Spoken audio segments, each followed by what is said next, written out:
이 사진은 제가 2019년도에 베트남 호치민에 방문을 해서 GBR 관련해서 여러 원장님들과 함께 강의도 하고 대지하학에서 핸즈온도 진행한 사진입니다. Thì mọi người như cái có thể thấy là trên hình đó chính là vào năm 2019 thì bác cũng có một buổi đào tạo về GPI tại thành phố Hồ Chí Minh và đã sử dụng hàm dưới của 네. heo để mở một lớp đào tạo. 지금처럼 이렇게 온라인으로 여러분들을 Hoàn 만나기도 toàn 하고 앞으로 오프라인이라든지 아니면 뭐 한국에 방문하는 행사 등을 통해서 다양한 cái 과정을 통해서 베트남 치과의사 선생님들과 hoàn 제 강의라든지 아니면 제 진료 철학을 함께 공유하고 싶습니다. Thì bác cũng rất là mong là sẽ có cơ hội để cùng mọi người có thể trao đổi kinh nghiệm và thông qua không chỉ là online, offline mà nếu mọi người có cơ hội đến Hàn Quốc thì cũng sẽ có một cái buổi đào tạo ờ, trực tiếp tại Hàn Quốc ạ. 오늘은 약 2시간에 걸쳐서 상학동의 해부학에 대해서 간단하게 공부를 해보고 그 다음에 제가 세운 어쨌든 기본 원칙에 대해서 설명을 좀 드리고 그 다음에 잔존 치조골 양에 따라서 어떤 식으로 접근을 해야 되는지 그리고 마지막으로 간단하게 사이너스 컴플리케이션에 대해서 알아보도록 하겠습니다. Ngày hôm nay buổi đào tạo sẽ dự kiến sẽ được diễn ra trong vòng 2 tiếng đồng hồ với các nội dung chính đó chính là học về giải phẫu xoang hàm trên cũng như là mà tìm hiểu về các đặc điểm cấu trúc và đặc điểm tính sinh học của màng và xoang hàm trên. Ngoài ra thì cũng sẽ có thêm thông tin đào tạo về các quy tắc cơ bản trong các thủ thuật trồng cắm implant liên quan đến xoang hàm cũng như là có phương pháp tiếp cận chiến lược dựa trên chiều cao của xương hàm RVH.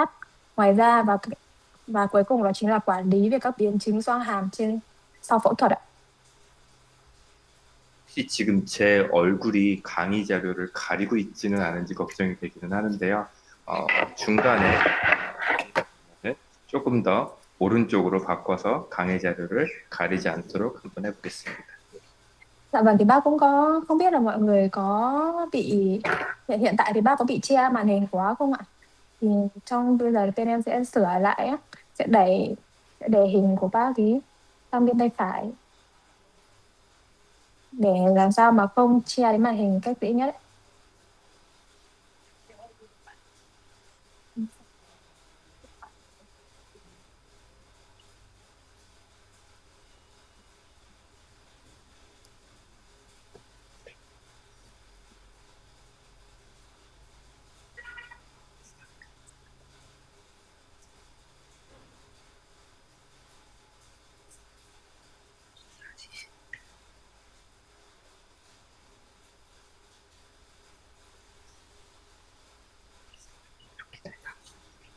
네. 자, 상악동은 일단은 비강에서 오른쪽과 왼쪽에 존재하는 공기 주머니고 이 공기 주머니는 오스템이라고 하는 통로를 통해서 개통을 하게 됩니다. Dạ, xoang hàm thì chính là một tổ chức rỗng nằm ở hai bên của phía mũi ạ, nằm trong xương hàm trên tương ứng với vị trí chân răng từ số 4 đến số 8 và có vị trí thông khí và cộng hưởng phát âm.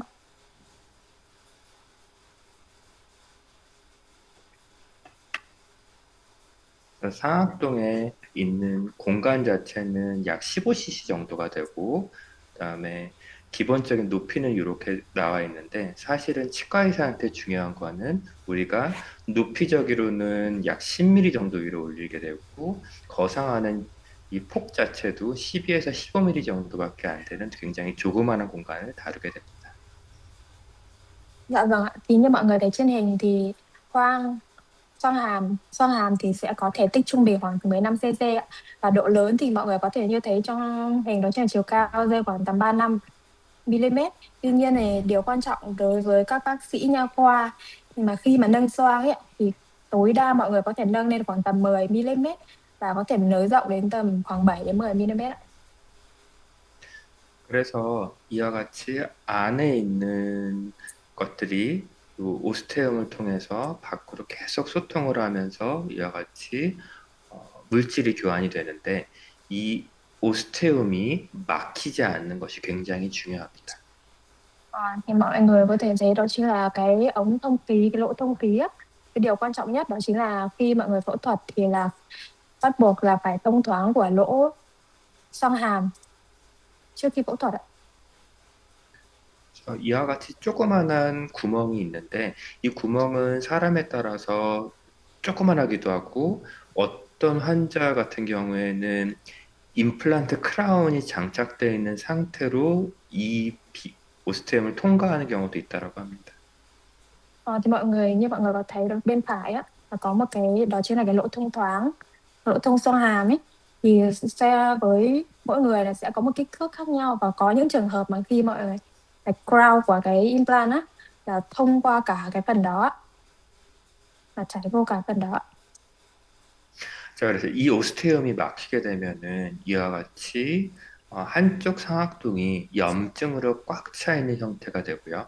우리가 CT를 봤을 때 이렇게 깨끗한 검은색은 깨끗한 사이너스 상태를 의미하고 이와 같이 흐린 상태는 염증이 가득 찬 상태를 의미합니다.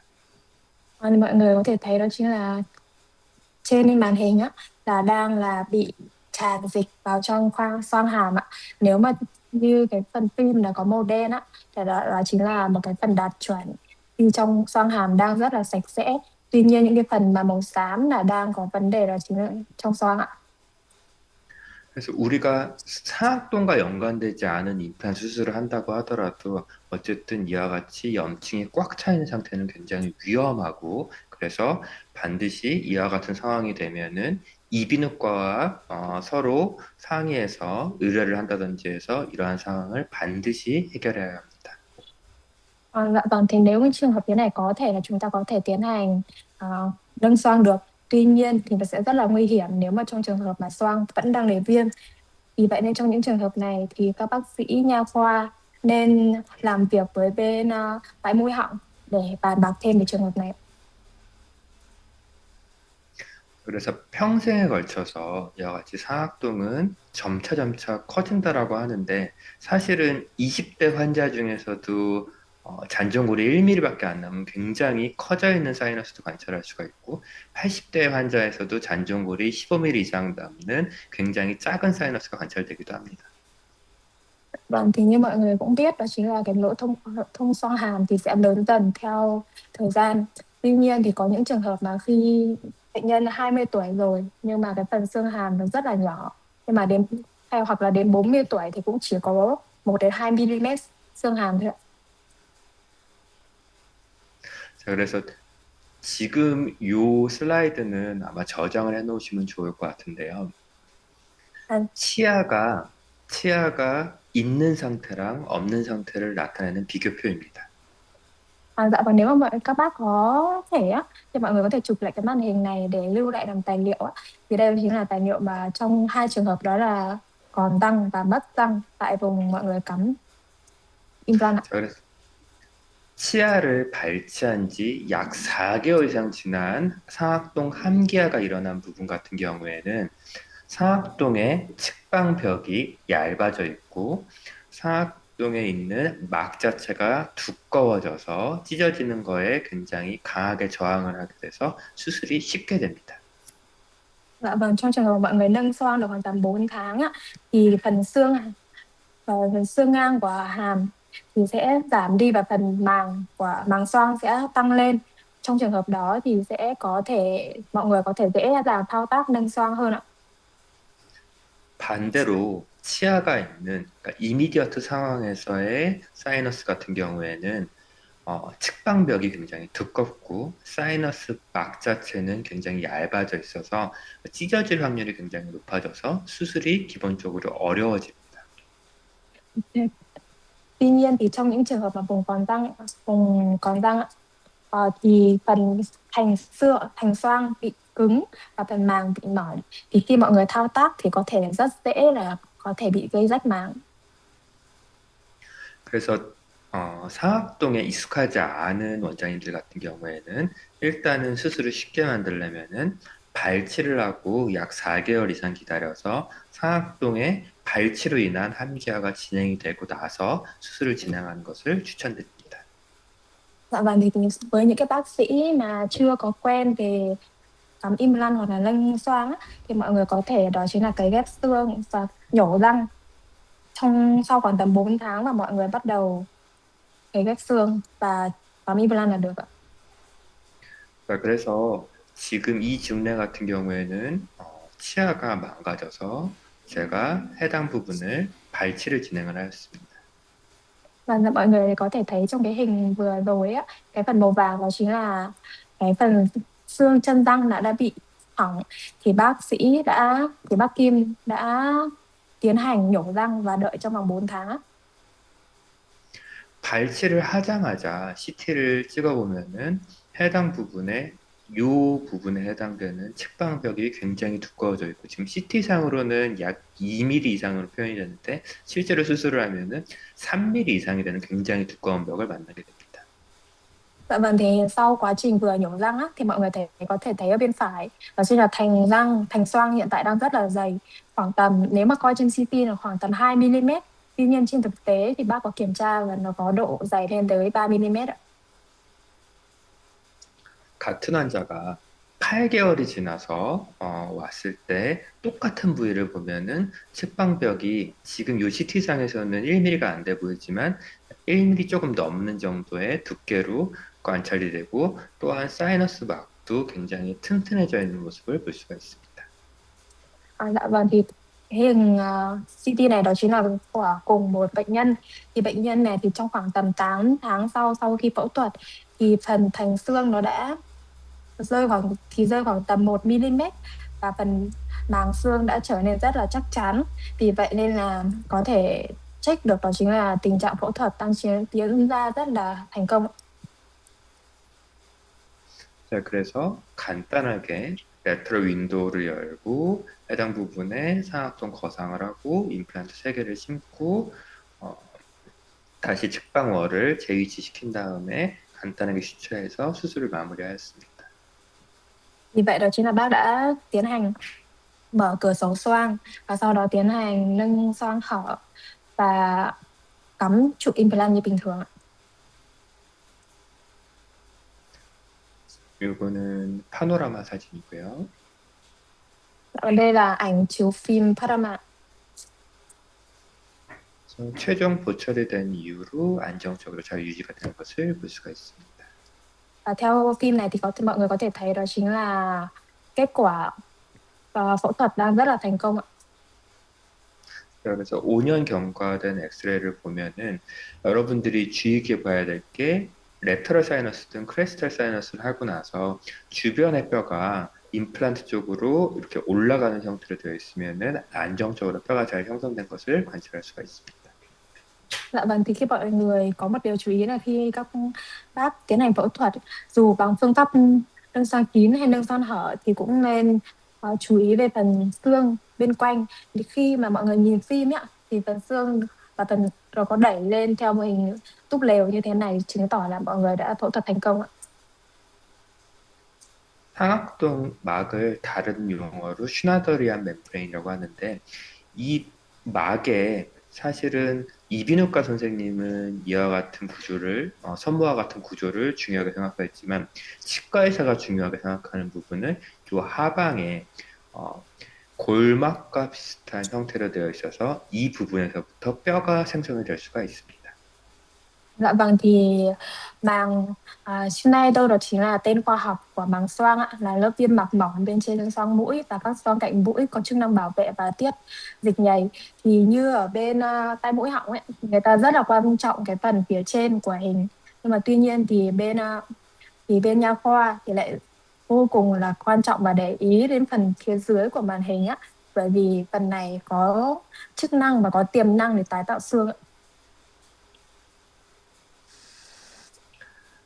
자, 그래서 상악동에 대해서 조금 더 우리가 생각을 해보면은 이와 같이 레터럴로 거상을 하던 크레스탈로 거상을 하던 굉장히 두껍고 안정적인 뼈 안에 특히 셀프 컨테인드 디펙트 안에 있고 굉장히 좋은 혈류 상황이 있고 그리고 이 부분에 뼈 이식을 하거나 임플란트를 심어서 요 막이 텐팅되는 효과만 있으면은 여기에는 굉장히 안정적으로 뼈가 형성될 수가 있습니다. Dạ vâng, thì dù mọi người khi mọi người nâng xoang bằng phương pháp kín hay là nâng xoang bằng phương pháp hở thì mọi người chỉ cần có thể là an tâm về cái độ an toàn của vấn đề nâng xoang, bởi ở đây đó chính là một cái không gian, một nguồn cung cấp máu rất là tốt để có thể duy trì khoảng trống bằng vật liệu ghép xương hoặc là implant, tạo sự ổn định hoàn hảo cho quá trình tái tạo xương và trồng răng, nên là mọi người chỉ có thể an tâm về phương pháp này ạ. 재밌는 사실은 이 잔존골이 4mm 이상만 확보가 된다면은 이 안의 공간에 뼈 이식을 하지 않더라도 뼈는 충분하게 잘 형성이 됩니다. Và có một điều rất là hay đó chính là nếu mà trong trường hợp của cần xương RBH ấy, có chiều cao khoảng trên 4 mm, thì dù mọi người không có ghép xương mà chỉ cần cắm trụ implant thì cũng có hiệu quả khá là kết quả tương tự nhau ạ. 자, 그래서 잔존골이 4mm 이상만 확보가 되면은 왼쪽 상황과 오른쪽 상황이 최종 결과는 똑같아집니다. Dạ vâng, thì như trường hợp em vừa mới nói ấy, thì cái trường hợp đó chính là cái phần xương còn lại RBH nếu mà trên 4 mm thì dù mọi người có không ghép xương hay là chỉ cắm trụ implant thì đều nhờ hiệu ứng lều của trụ mà có mang lại kết quả tương tự nhau ạ. 상악동 해부학에 대해서는 이 정도 정리를 하고 그러면은 제가 이 강의를 위해서 만든 4가지 원칙에 대해서 설명을 좀 드리도록 하겠습니다. Dạ vâng, thì bác Kim cũng xin phép đó chính là kết thúc phần giới thiệu về màng xoang tới đây, và bác cũng sẽ giới thiệu về những quy tắc của bác sĩ Kim cho phần phẫu thuật cấy ghép xương trên xoang hàm. 자, 첫 번째 원칙은 상악동의 중요한 키 스트럭처를 부수지 말라라는 겁니다. Và điều quan trọng đầu tiên đó chính là không làm tổn thương các cấu trúc quan trọng của xương hàm trên ạ. 다음 증례는 제 강의를 들은 원장님이 저에게 질문을 하면서 보낸 CT 사진입니다. Dạ, đây đó chính là những cái hình ảnh CT trực tiếp và các bác sĩ mà đã nghe phần đào tạo của bác sĩ Kim gửi trực tiếp cho bác sĩ và đặt ra những câu hỏi cho bác ạ. 깨끗한 사이너스 안의 상황이 관찰이 되고 잔존골은 약 1mm 정도로 굉장히 얇은 리멤번 하이트를 보이고 있습니다. Dạ, cho mọi người có thể coi ở phần phim này thì chiều cao xương còn lại của hàm chỉ rơi vào tầm 1 mm. 자, 그래서 요 CT상에서 원칙을 하나 설명을 드리면은 첫 번째, 요 노란색 선은 레터럴 윈도우를 형성하는 위치입니다. Dạ vâng, như mọi người có thể thấy trên hình đó chính là phần màu vàng á. Màu vàng đó chính là phần cửa sổ. Khi bác nâng xoang hở mà bác đã mở cửa sổ xoang ạ. 자, 그리고 초록색 선은 여러분들이 크레스탈로 접근을 하던 또는 레터럴 하고 나서 임플란트를 심던 드릴링을 하는 위치입니다. Phần màu xanh đó chính là phần mà khi mọi người có nâng xoang hở, nâng xoang kín hay là mọi người cắm implant thì đó chính là phần khoan mà cần chú ý ấy. 자, 그래서 우리는 이 빨간색, 제가 그냥 흔히 사이너스 본 브릿지라고 하는 이 부분을 파괴해서는 안 됩니다. Còn phần màu đỏ là chính là phần vô cùng quan trọng mà khi mọi người có thao tác không được động đến và cần phải bảo toàn 100%. 네, 의뢰주신 원장님은 지금과 같이 레터럴 윈도우를 제가 빨간색으로 표시한 부분까지 더 크게 해주셨고요. Thì tuy nhiên thì cái bác sĩ mà có gửi về cái phim này cho bác Kim á, thì bác ấy đã khoan cả đến phần đỏ, cái phần màu đỏ phía bên tay trái, và đã tạo nên một cái lỗ khoan quá là lớn. 또한 그 뒷부분에 임플란트를 심으면서 빨간색 선을 침범해서 이 부분에다가 드릴링을 하고 임플란트를 심입하였습니다. và bác ấy cũng đã trồng implant vào cái phần vị trí màu xanh ở phía bên tay trái. 자, 그래서 3.5개월 있다가 찍은 CT인데 보면은 깨끗했던 상악동이 지금 모든 부분이 다 염증으로 가득 차 있는 것을 볼 수가 있습니다. Vì vậy đây là chính là phần CT mà chụp sau 3,5 tháng sau, và cái phần khoang mà có độ ổn định ngày trước thì đã bị viêm và đã tạo ổ viêm ở trong khoang xoang ạ. 자, 그래서 형성되어 있는 본 윈도우가 여기서부터 요 하방에 빨간색 중요한 구조물을 포함을 해서 파괴를 한 것을 볼 수가 있습니다. Dạ vâng, thì mọi người có thể thấy ở trong phim đó chính là cái phần mở xương hàm ạ. Mở xương xoang hàm thì đã bị mở quá là lớn và có thể thấy trực diện ở trên CT ạ. 또한 임플란트 식립 위치도 너무 버컬로 그 빨간 부분의 중요한 구조물을 파괴시키면서 식립된 것을 볼 수가 있습니다. Và có thể thấy đó chính là cái vị trí cắm implant đã bị quá là rộng và ảnh hưởng trực tiếp đến cái phần màu đỏ mà chúng ta tuyệt đối không được động đến, mà bác Kim có vừa trình bày ở trên. 저는 이 CT를 보자마자 이 원장님한테 환자분을 저한테 모시고 오든지 아니면 대학병원에 모시고 가서 조치를 취하는 것을 강력히 권고하였습니다. Dạ vâng, thì khi bác Kim có nhận được cái mẫu CT này thì bác cũng đã yêu cầu cái bác sĩ trước á, đó chính là phải nhanh chóng và trực tiếp đưa bệnh nhân nhập viện, bệnh viện lớn, hoặc là đưa trực tiếp đến bác để có cách điều trị nhanh và an toàn nhất ạ. 그래서 박 교수님이 실패한 임플란트를 제거하고 본 윈도우도 제거하면서 플랩을 잘 닫아서 해당 부분에는 오로안테럴 피스툴라가 생기지도 않고 잘 마무리가 되었습니다. Dạ vâng, thì sau đó thì bác sĩ Kim đã có đã tháo implant ra và đóng lại cửa xoang và hoàn thành và đều có cái quy trình điều trị lại cho bệnh nhân.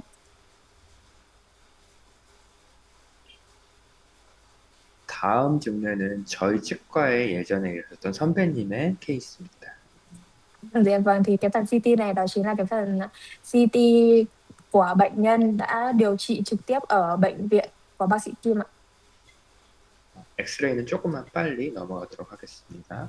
그래서 해당 부분에 닥터 W가 임플란트 수술을 레터럴 사이너스를 진행을 하고 근데 문제는 이 환자분이 팔로우 로스가 돼서 약 4년 있다가 와서 임플란트를 짓는데 임플란트가 실패를 하였고 이게 오로안테라 피스툴라를 발전을 해서 해당 부분을 클로저를 한 다음에 원래는 조용석 원장님한테 리퍼가 되려고 W 원장님이 하셨으나 환자분은 다시 한번 저한테 오셨습니다.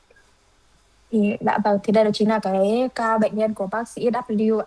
Thì đến ngày tháng 2 2013 thì bệnh nhân có thực hiện ghép xương xoang bên phải bằng kỹ thuật nâng xoang hở, và tuy nhiên sau 4 năm và là tháng 10 2017 thì phần cắm implant này đã thất bại và và phải loại bỏ các hạt xương và che phủ lại.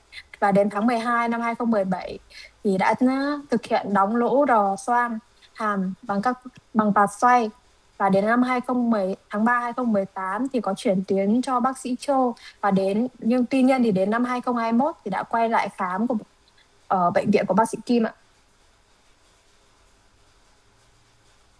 자, 다음 엑스레이는 레터럴 사이너스를 하고 나서 약 4년이 지난 상태의 파노라마 뷰입니다. Dạ vâng, thì phần CT ở trên ảnh đó chính là ca phẫu thuật bằng xoang hở bằng nâng xoang hở sau 4 năm ạ. 자, CT상에서도 보이겠지만은 이 케이스도 마찬가지로 윈도우를 중요한 본 브릿지를 포함하는 형태로 너무 크게 열어서 물론 이 환자분은 힐링 포텐셜이 굉장히 떨어지는 환자분이고 흡연을 하시는 분이긴 하지만은 이 부분의 뼈가 하나도 뼈가 되지 않은 것을 결과론적으로 볼 수 있었습니다. Vâng, thì mọi người có thể thấy ở trên phim, tuy bệnh nhân này thì lại là bệnh nhân có hút thuốc. Tuy nhiên thì có thể thấy trên phim phẫu thuật đó chính là phần xương ghép vào thì không có liền và bị một lượng quá lớn làm gây ảnh hưởng đến kết quả. 자, 그래서 CT상에 표시되어 있는 요 위치에 임플란트를 드릴링하라고 식립을 하였는데 이쪽에 본 브릿지가 없는 상태에서 당연히 임플란트의 고정은 나오지가 않고 그 식립으로 인해서 사이너사이티스가 생깁니다. Vâng, thì như mọi người có thể thấy trên màn hình đó chính là bên tay đó là cái phần cắm trụ implant. Tuy nhiên là đã cấy ghép xương khá là nhiều rồi nhưng mà trụ implant không có đạt được độ ổn định tốt bởi vì phần xương xung quanh của trụ là không có. 자, 그래서 임플란트를 식립 시도를 하다가 결국에는 제거를 하였고 Kết quả đó 그래서 chính là năm 2017 thì đã có thực hiện cắm implant. Tuy nhiên đã phải mở ra và tháo ra. 다시 몇 년이 지난 다음에 저한테 요 15번 치아가 굉장히 아프다면서 방문하셨습니다. Dạ vâng, vào khoảng đến năm 2021 thì bệnh nhân có phát hiện triệu chứng đó chính là đau răng số 15 và đã nhập viện lại ạ. CT 결과는 빨리 좀 넘어가도록 하겠습니다. Dạ vâng, thì có cái dung lượng hơi bị nhiều ấy ạ. Thì bác những cái phim thì bác sẽ chiếu nhanh hơn ạ. 말씀드린 대로 전에 원장님이 윈도우를 열 때 중요한 구조물을 포함되는 형태로 이와 같이 열어서 이쪽 부분에서 사이너사이티스 및 오로안테럴 피스투라가 생긴 것을 우리가 이전 결과로 알 수가 있습니다. Dạ vâng, thì có thể có thấy trên phim đó chính là cái bác sĩ điều trị trước thì bác đã khoan một lỗ quá là to và đẩy trụ implant và cấy ghép quá nhiều xương cấy ghép nên là đã chạm phải cái vị trí mà tuyệt đối không được chạm đến trong khi nâng xoang. 자, 그래서 제가 플랩을 열고 해당 부분에 이 윈도우는 제가 레터럴 사이너스를 하기 위해서 형성한 윈도우고 이쪽 윈도우는 이전 원장님이 오픈했던 부분이 힐링이 되지 않고 그대로 남아있고 여기는 임플란트가 실패한 부분입니다. Dạ vâng, thì như mọi người có thể thấy trên hình đó chính là cái phần tròn nhỏ ở phía bên tay phải đó chính là cái phần mà bác Kim đã thực hiện mở xoang hàm và thêm xương. Còn phần bên tay trái đó chính là cái phần bác sĩ điều trị trước đã mở và đã nâng xoang, tuy nhiên là đã bị thất bại ạ. 자, 그래서 제가 15번에는 이미저트로 식립을 하고 해당 부분에 리페어와 함께 레터럴 사이너스를 진행을 하였습니다. Dạ vâng, thì như hình này thì chính là bác đã thực hiện nâng xoang lại và đã cắm lại trụ implant ạ.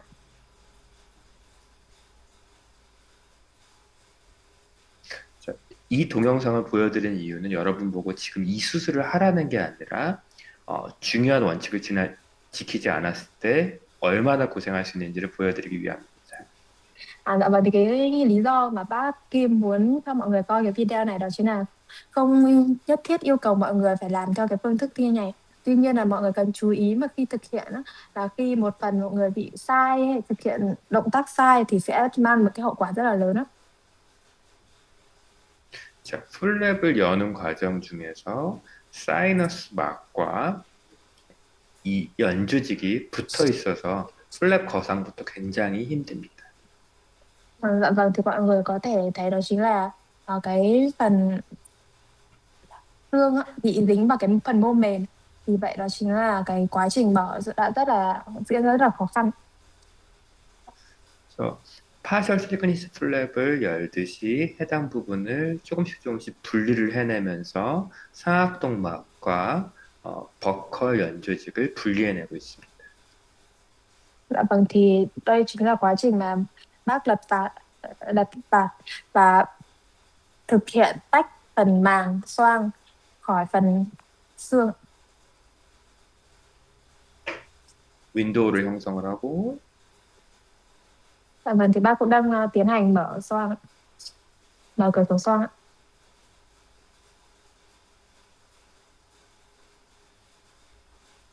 막을 거상하기 시작을 했습니다. Và bắt đầu tiến hành quá trình nâng xoang.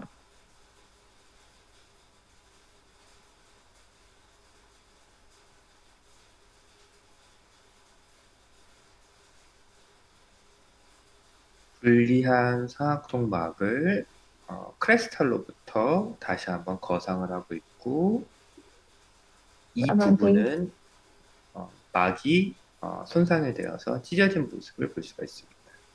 và thì bác cũng đang tiến hành nâng xoang theo phương pháp đó chính là nâng xoang kín. Tuy nhiên mọi người có thể thấy đó chính là ở trên màn hình đó chính là phần màng xoang đã bị rách ạ. 자, 이와 같이 찢어진 부분이 윈도우와 굉장히 가까워져 있으면은 여기에 윈도우 하나를 더 형성을 해서 프레시한 막을 노출을 시키고 거기서부터 추가로 거상을 해야 됩니다. Dạ vâng, thì nếu mà trường hợp mà khi cái cửa sổ xoang mọi người đã mở bị quá gần với cái phần màng bị rách thì mọi người có thể tiến hành mở một cửa sổ phụ và tiếp tục quá trình nâng xoang. 그래서 윈도우를 하나를 더 형성을 해서 해당 부분에 깨끗한 막을 노출을 시켰습니다. Dạ vâng, và tiến hành đó chính là ờ, mở xoang, nâng xoang. 자, 그래서 막을 더 손상시키지 않는 형태로 천천히 거상을 하게 되면은 이 구멍이 막이 거상이 되면서 점점 작아집니다. Dạ vâng, thì mọi người có thể thấy đó chính là phần bên tay trái thì đã có thể thấy được màng và xoang ạ. Thì mọi người có thể tiến hành nâng xoang một cách từ từ.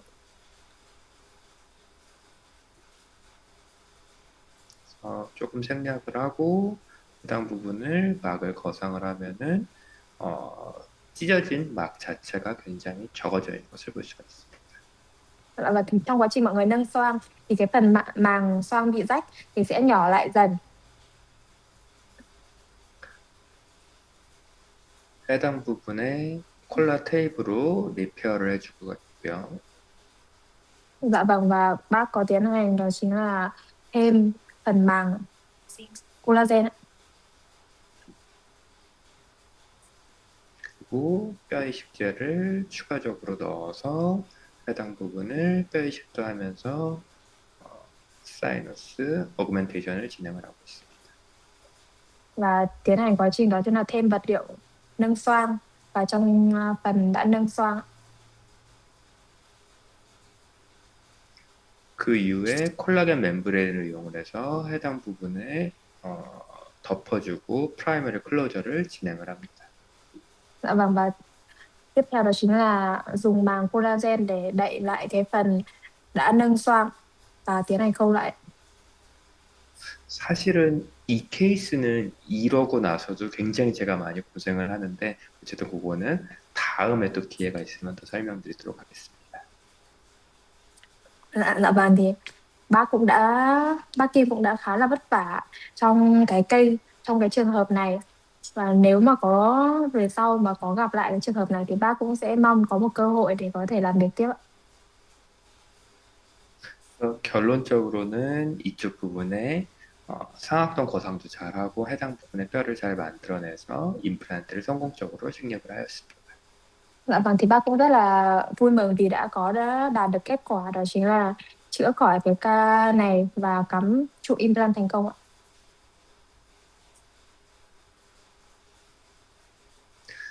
요거는 다음 증례인데 조금 작은 상악동이 존재하는 레터럴 사이너스 증례입니다.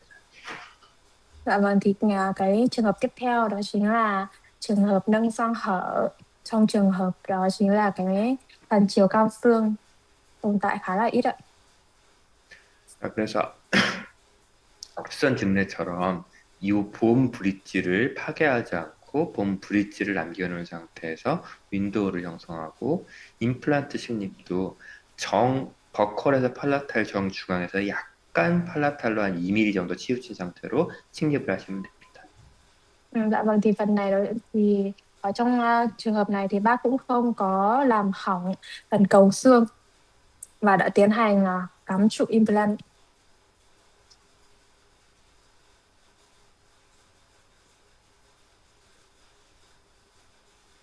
자, 플랩을 열고 Dạ vâng, bác đã 윈도우를 tiến hành 형성하고 quá 있습니다. trình mở bạt và mở cửa sổ xoang ạ. 윈도우는 붓으로 그림을 그리듯이 멈추지 않고 천천히 움직이면서 해당 부분을 순차적으로 삭제해 주시면 됩니다. Dạ vâng, thì trong quá trình mở cửa sổ xoang thì mọi người cố gắng làm một cách nhẹ nhàng, như kiểu khi mình vẽ ấy, mình không có dừng lại mà mình thực hiện cái động tác liên tục và một cách nhẹ nhàng ạ. 자, 이 기구는 덴티스 사이너스 키트에 있는 접시 모양의 사이너스 큐렛입니다. Dạ vâng, thì mọi người có thể thấy trên hình thì bác cũng đang có sử dụng cái sản phẩm nâng xoang trong bộ kit Sinus của công ty Dentist. 접시 모양을 적용을 해서 한 바퀴를 두르게 되면은 이니셜 디태치먼트가 진행이 되게 됩니다. Dạ vâng, thì cái công cụ này có hình như một cái đĩa tròn và khi mọi người sử dụng, mọi người chỉ cần xoay nhẹ và ấn nhẹ vào là có thể nâng được bằng xoang ạ. 자, 설명한 대로 이와 같이 이니셜 디태치먼트를 진행을 합니다. Dạ vâng, như có vừa giải thích như trên thì bác cũng đang xoay tròn, xoay nhẹ cái công cụ và nâng bằng xoang. 자, 요거는 90도로 꺾여 있는 덴티스 사이너스 키트의 사이너스 큐렛이고요. Dạ vâng, thì như mọi người có thể thấy trên hình đó chính là cái dụng cụ của bên công ty Dentist có góc độ 90 độ.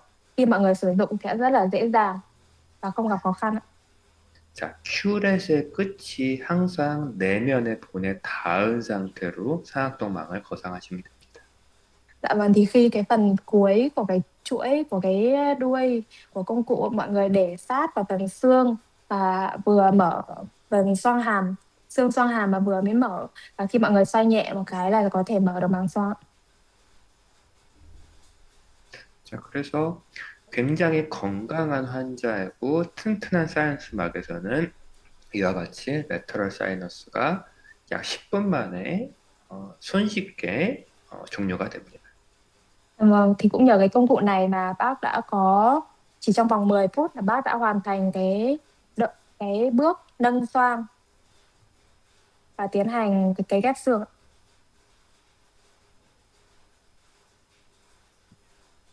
자, 제가 선호하는 방법은 상악동 거상이 끝난 다음에 드릴링을 먼저 임플란트 식립 직전까지 진행을 합니다. Dạ vâng, thì theo kinh nghiệm của bác thì bác cũng hay sử dụng đó chính phương pháp đó là sau khi nâng xoang thì bác sẽ tiến hành khoan xương.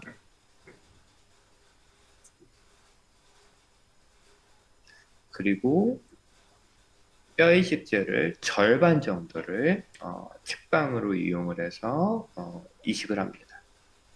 Và thì bác cũng sau đó thì bác sẽ cấy khoảng tầm một nửa, chỉ khoảng tầm một nửa lượng xương, lượng vật liệu cấy ghép xương bằng phương pháp đó là cấy ghép ngang. 자, 이렇게 반을 넣고 임플란트를 식립을 하고요. Là bác cho một nửa, chỉ còn một nửa lượng xương, vật liệu ghép xương và tiến hành trồng trụ implant ạ. 임플란트 식립하고 나서 다시 절반 정도의 뼈 이식제를 더 넣어줍니다. Và sau khi hoàn thành xong quá trình cắm trụ implant thì bác sẽ tiếp tục cho thêm một nửa phần vật liệu ghép xương vào phần vị trí cần phẫu thuật ạ. 자, 이렇게 하면은 임플란트의 팔라탈 부분과 버컬 부분에 균일하게 뼈 이식제를 위치를 시킬 수가 있습니다. Nếu mà làm như thế này thì mọi người có thể cân bằng được cái lượng vật liệu cấy ghép xương vào vị trí mà mọi người cần phẫu thuật ạ. 이 증례는 본 윈도우를 같이 안으로 밀어 넣어서 본 윈도우가 없는 상태라서 이와 같이 노출된 뼈 이식제는 콜라겐 멤브레인이나 콜라 테이프 같은 걸로 덮어주시면 됩니다. Và sau quá trình cho vật liệu cái ghép xương vào phần cửa sổ đã mở thì mọi người có thể sử dụng màng collagen và đậy lại cái phần vị trí phẫu thuật là được ạ. 제가 지금 사용하고 있는 거는 환자 혈액으로 만든 PRF 멤브레인인데 약 2주 정도 녹는 약한 콜라겐 막이라고 생각하시면 됩니다. Vâng, thì cái phần màng collagen này thì bác cũng có sử dụng cái loại mà chỉ trong vòng 2 ngày là có thể tiêu màng. Dạ vâng, tiêu màng và hấp thụ. Còn là có thể trong vòng 2 ngày đã có thể hấp thụ ạ. 이러한 막을 사용하는 이유는 만약에 수술이 실패를 했을 때 앞선 수술처럼 상악동 막과 측방에 있는 환자의 버컬 연조직이 붙는 현상을 막게 됩니다. Dạ vâng, cái lý do mà bác sử dụng cái loại màng này đó chính là trong những cái trường hợp mà có thể xảy ra phẫu thuật thất bại thì sẽ không làm dính cái phần nướu vào cái phần dính lại cái phần nướu vào cái phần phẫu thuật ạ, phần xương phẫu thuật ạ. 자, 그래서 레터럴 사이너스를 하고 나서 하자마자 찍은 파노라마 사진입니다. Dạ vâng, thì đây là như mọi người thấy trên hình đó chính là cái phần phim mà bác đã chụp ngay sau khi thực hiện quá trình nâng xoang hở. 그래서 약간 과정을 생략을 해서 어쨌든 최종적으로 이와 같이 환자분의 오른쪽과 왼쪽을 레터럴 사이너스를 이용해서 잘 거상을 하고 임플란트 식립을 마무리하였습니다. Dạ vâng, thì như mọi người có thể thấy trên phim đó chính là cái phim mà khi mọi bên tay trái và bên phải của bệnh nhân thì đã tiến hành cấy ghép và cắm trụ implant thành công. 자, 두 번째 원칙은 임플란트를 상악동에 이거는 거상을 한 게 아니라 뚫고 식립을 하는 경우에 3mm 이상 넣어서 막 바깥으로 임플란트 에이펙스가 노출되지 않게 하기입니다. Dạ vâng, thì cái điều kiện thứ hai đó chính là trong cái trường hợp mà mọi người không thực hiện cái ghép xương mà thực hiện nâng xoang thì tuyệt đối không để trụ implant đâm quá sâu quá 3 mm vào xoang hàm trên ạ. 자, 그래서 논문을 뒤져보면은 보통 또 임플란트를 사이너스 쪽에 뚫고 식립을 한다고 했을 때 에이펙스가 2mm에서 3mm 정도까지는 괜찮지만 3mm 이상 들어가면은 문제가 생긴다라고 나타나 있습니다. Dạ vâng, thì qua các tài liệu nghiên cứu thì trong những trường hợp mà mọi người có nâng xoang tuy nhiên không sử dụng các vật liệu ghép xương thì khi trong trường hợp đó mà nâng xoang từ cấy ghép trụ implant vào trong xoang khoảng tầm 2 đến 3 mm thì sẽ không có vấn đề. Tuy nhiên trong cái trường hợp mà vượt quá 3 mm thì sẽ tạo nên một cái tác dụng phụ và khó có thể kiểm soát được. 자, 그래서 논문을 하나를 보면은 개실험인데 이와 같이 1mm, 2mm까지는 막을 뚫고 임플란트가 식립이 돼도 주변에 뼈가 차 올라오면서 문제가 없는 것을 볼 수가 있습니다. Dạ, mọi người có thể thấy như trên hình và trong các nghiên cứu mà bác có nghiên cứu để trên hàm của con chó ấy, thì trong trường hợp mà cắm trụ implant vượt quá lên phần xương xoang hàm á, thì trong trường hợp mà 1 đến 2 mm thì thì không có vấn đề. Tuy nhiên mà trong trường hợp vượt quá 3 mm thì đã tạo tác dụng phụ ạ. 그에 반해서 3mm 이상 임플란트가 상악동 막을 뚫고 식립이 되면은 이 부분은 막이 리페어가 되면서 해당 부분을 덮지 못하고 노출된 상태로 유지가 됩니다. Vâng, thì nếu trong trường hợp mà cắm trụ implant vào trong xoang quá 3 mm thì phần màng sẽ không đậy được, không lành được và sẽ bị gây rách màng xoang. 그래서 최소한 우리가 임플란트를 식립을 한다고 했을 때는 상악동에 막으로 안정적으로 둘러싸여주고 주변에 뼈가 차는 형태로 식립이 되어야지 이와 같이 에이펙스가 노출된 형태로 식립이 되면은 이거는 잘못된 치료라고 할 수 있습니다. Dạ, và nên khi các bác có thực hiện phẫu thuật cắm implant thì tuyệt đối là không được cắm trụ vào trong màng xoang quá 3 mm. Trong những trường hợp đó thì màng xoang sẽ không đậy được và không lành được và gây ảnh hưởng đến màng xoang và cũng như là xoang hàm. 자, 이분은 제가 식립한 환자는 아니고 어쨌든 저희 치과에 이 부분이 불편해서 왔는데 엑스레이를 분석하다 보니까는 이 임플란트 같은 경우에는 상악동으로 5mm 이상 뚫고 들어간 것이 보여집니다. Dạ vâng, như mọi người có thấy trên hình thì đó chính là cái bệnh nhân đã tìm đến phòng khám của bác sĩ Kim. Thì có thể thấy ở trên phim đó chính là phía bên tay trái, cái trụ của cái trụ implant đang bị thâm nhập vào xoang hàm trên 5 mm. 물론 이 부분의 뼈가 임플란트와 골류착이 일어나서 기능적으로는 사용을 할 수가 있지만은 이와 같이 상악동 막을 뚫고 나온 부분은 어떤 문제를 이야기할지 모르기 때문에 우리는 이와 같은 치료는 하지 않는 것이 좋을 것 같습니다.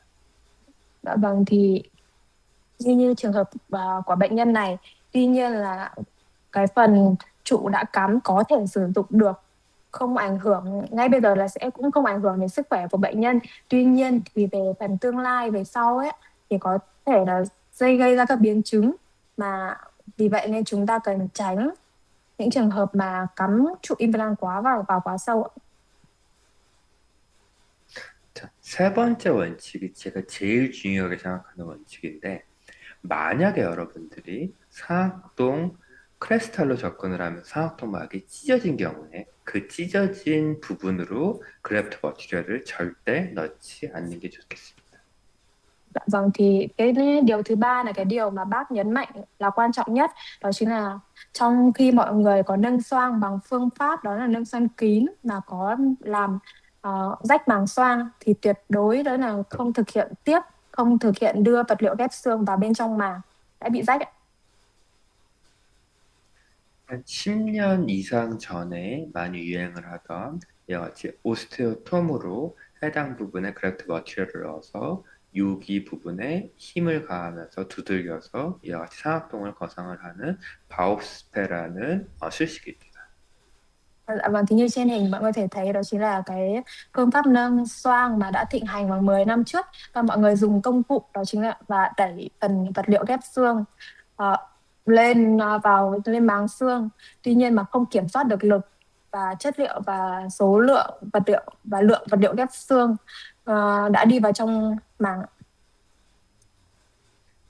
이런 수식을 이비인후과 의사들이 역으로 엔도스코프를 이용을 해서 분석을 해서 논문을 썼습니다.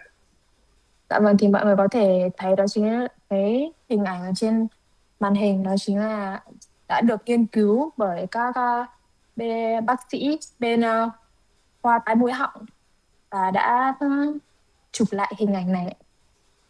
자, 그래서 이와 같이 막이 돔 쉐입으로 잘 거상이 되면서 합 안쪽에 뼈의 시자가 비쳐 보이는 안정적인 형태도 관찰할 수가 있습니다. Dạ vâng, thì mọi người có thể thấy trên hình về phía bên tay phải đó chính là phần vật liệu cái ghép xương đã được đưa vào trong màng nhô lên, có thể kiểm tra được, đó chính là mà có thể đánh giá nội soi được kỹ thuật ghép xương này. 문제는 막이 찢어져서 그래프트 머티리얼이 상악동 막을 넘어서서 상악동의 진짜 안의 공간으로 넘어가는 경우입니다. Và tuy nhiên thì trong trường hợp này đó chính là cái vật liệu ghép xương đã làm rách màng xương và rơi trực tiếp vào trong xoang. 이와 같이 크게 찢어진 부분에 노출되어 있는 이 그래프트 머티리얼이 물론 대부분의 경우에는 오스테움을 통과를 해서 목구멍으로 넘어가서 잘 없어지는 경우가 있지만은 만약에 이 그래프트 머티리얼이 오스테움을 막게 되면은 심각한 사이노사이티스를 유발합니다. Vâng, thì như cái trường hợp này thông thường thì mọi người có thể thông qua cái đường thông hàm để lấy cái phần xương này ra. Tuy nhiên thì nó sẽ gây ảnh hưởng rất nhiều đến sức khỏe của bệnh nhân. 그래서 이와 같은 상황이 벌어졌을 때 치과 의사가 해결을 할 수는 없고 반드시 이비인후과 의사의 도움을 받아야 되기 때문에 이런 상황을 유발하지 않기 위해서는 여러분들은 막이 찢어진 경우에는 그래프트 머티리얼을 넣으시면 안 됩니다. Dạ vâng, thì trong những trường hợp như thế này thì bắt buộc là mọi mọi người phải chuyển bệnh nhân vào bệnh viện tai mũi họng để giải quyết, chứ bác sĩ nha khoa tuyệt đối là không được giải quyết những cái vấn đề như thế này. Vì thế nên mọi người nên lưu ý trong quá trình ghép xương, tuyệt đối không để khi màng xương rách, tuyệt đối không đưa vật liệu ghép xương vào bên trong màng. 그래서 제 친구 케이스인데 보면은 임플란트가 식립이 돼 있고 위에 그래프트 머티리얼이 있는데 그래프트 머티리얼이 여기 돔 쉐입으로 안정적으로 있는 게 아니라 V 쉐입으로 위로 퍼지고 있습니다.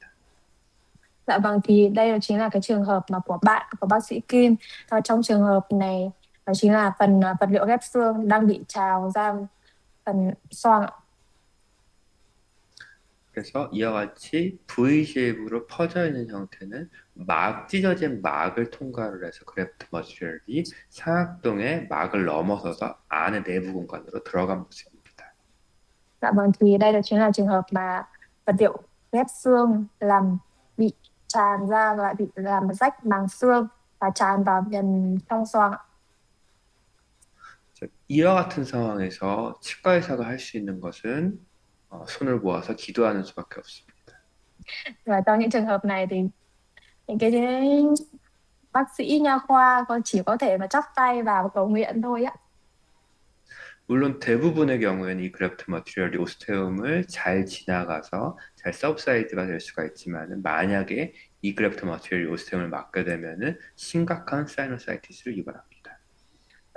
Thông thường thì trong những trường hợp này thì các vật liệu ghép xương có thể thông qua lỗ thông thoáng và hấp thụ vào trong màng xương. Tuy nhiên có những trường hợp mà cái phần vật liệu ghép xương bị nhiều quá thì có thể gây ảnh hưởng trực tiếp đến sức khỏe của bệnh nhân ạ.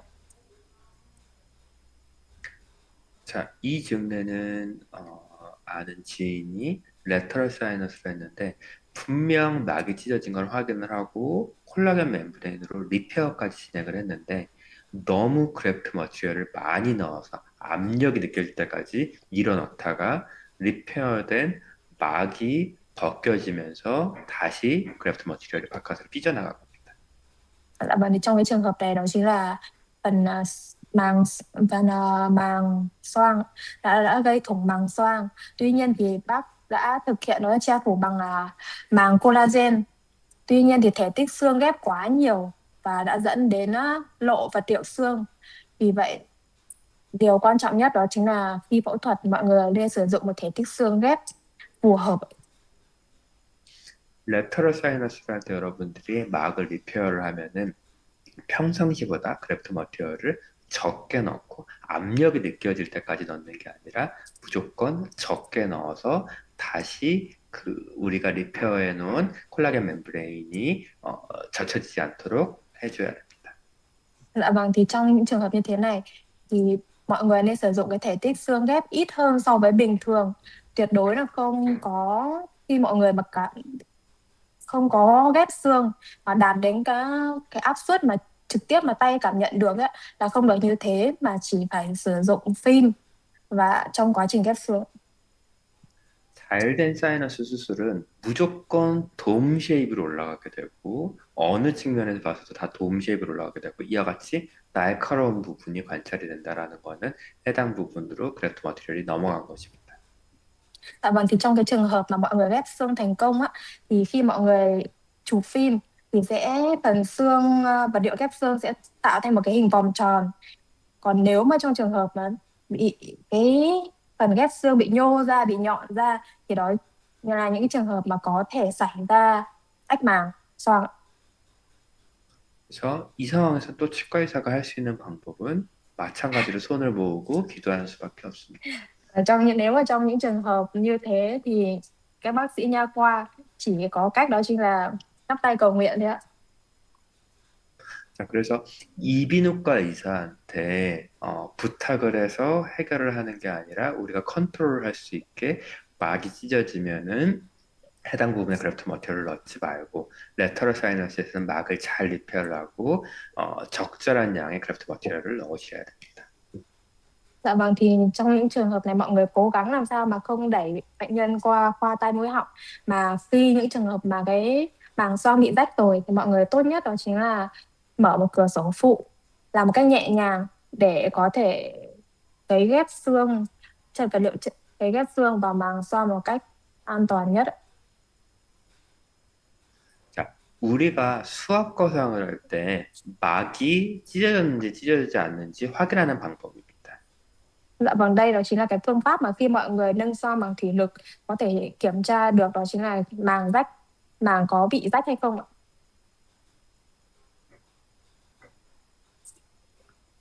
자, 순차적으로 접근을 해서 상악동 막을 느끼게 되면은 Dạ vâng, thì mọi người sẽ làm theo các bước từ từ và cảm nhận và nhớ xem và check xem là cái màng xoang thì có bị rách hay không. 2cc의 시린지에서 0.5를 넣었다가 빼고 1을 넣었다가 0.5를 빼고 이렇게 왔다 갔다 하면서 수압 거상을 진행을 합니다.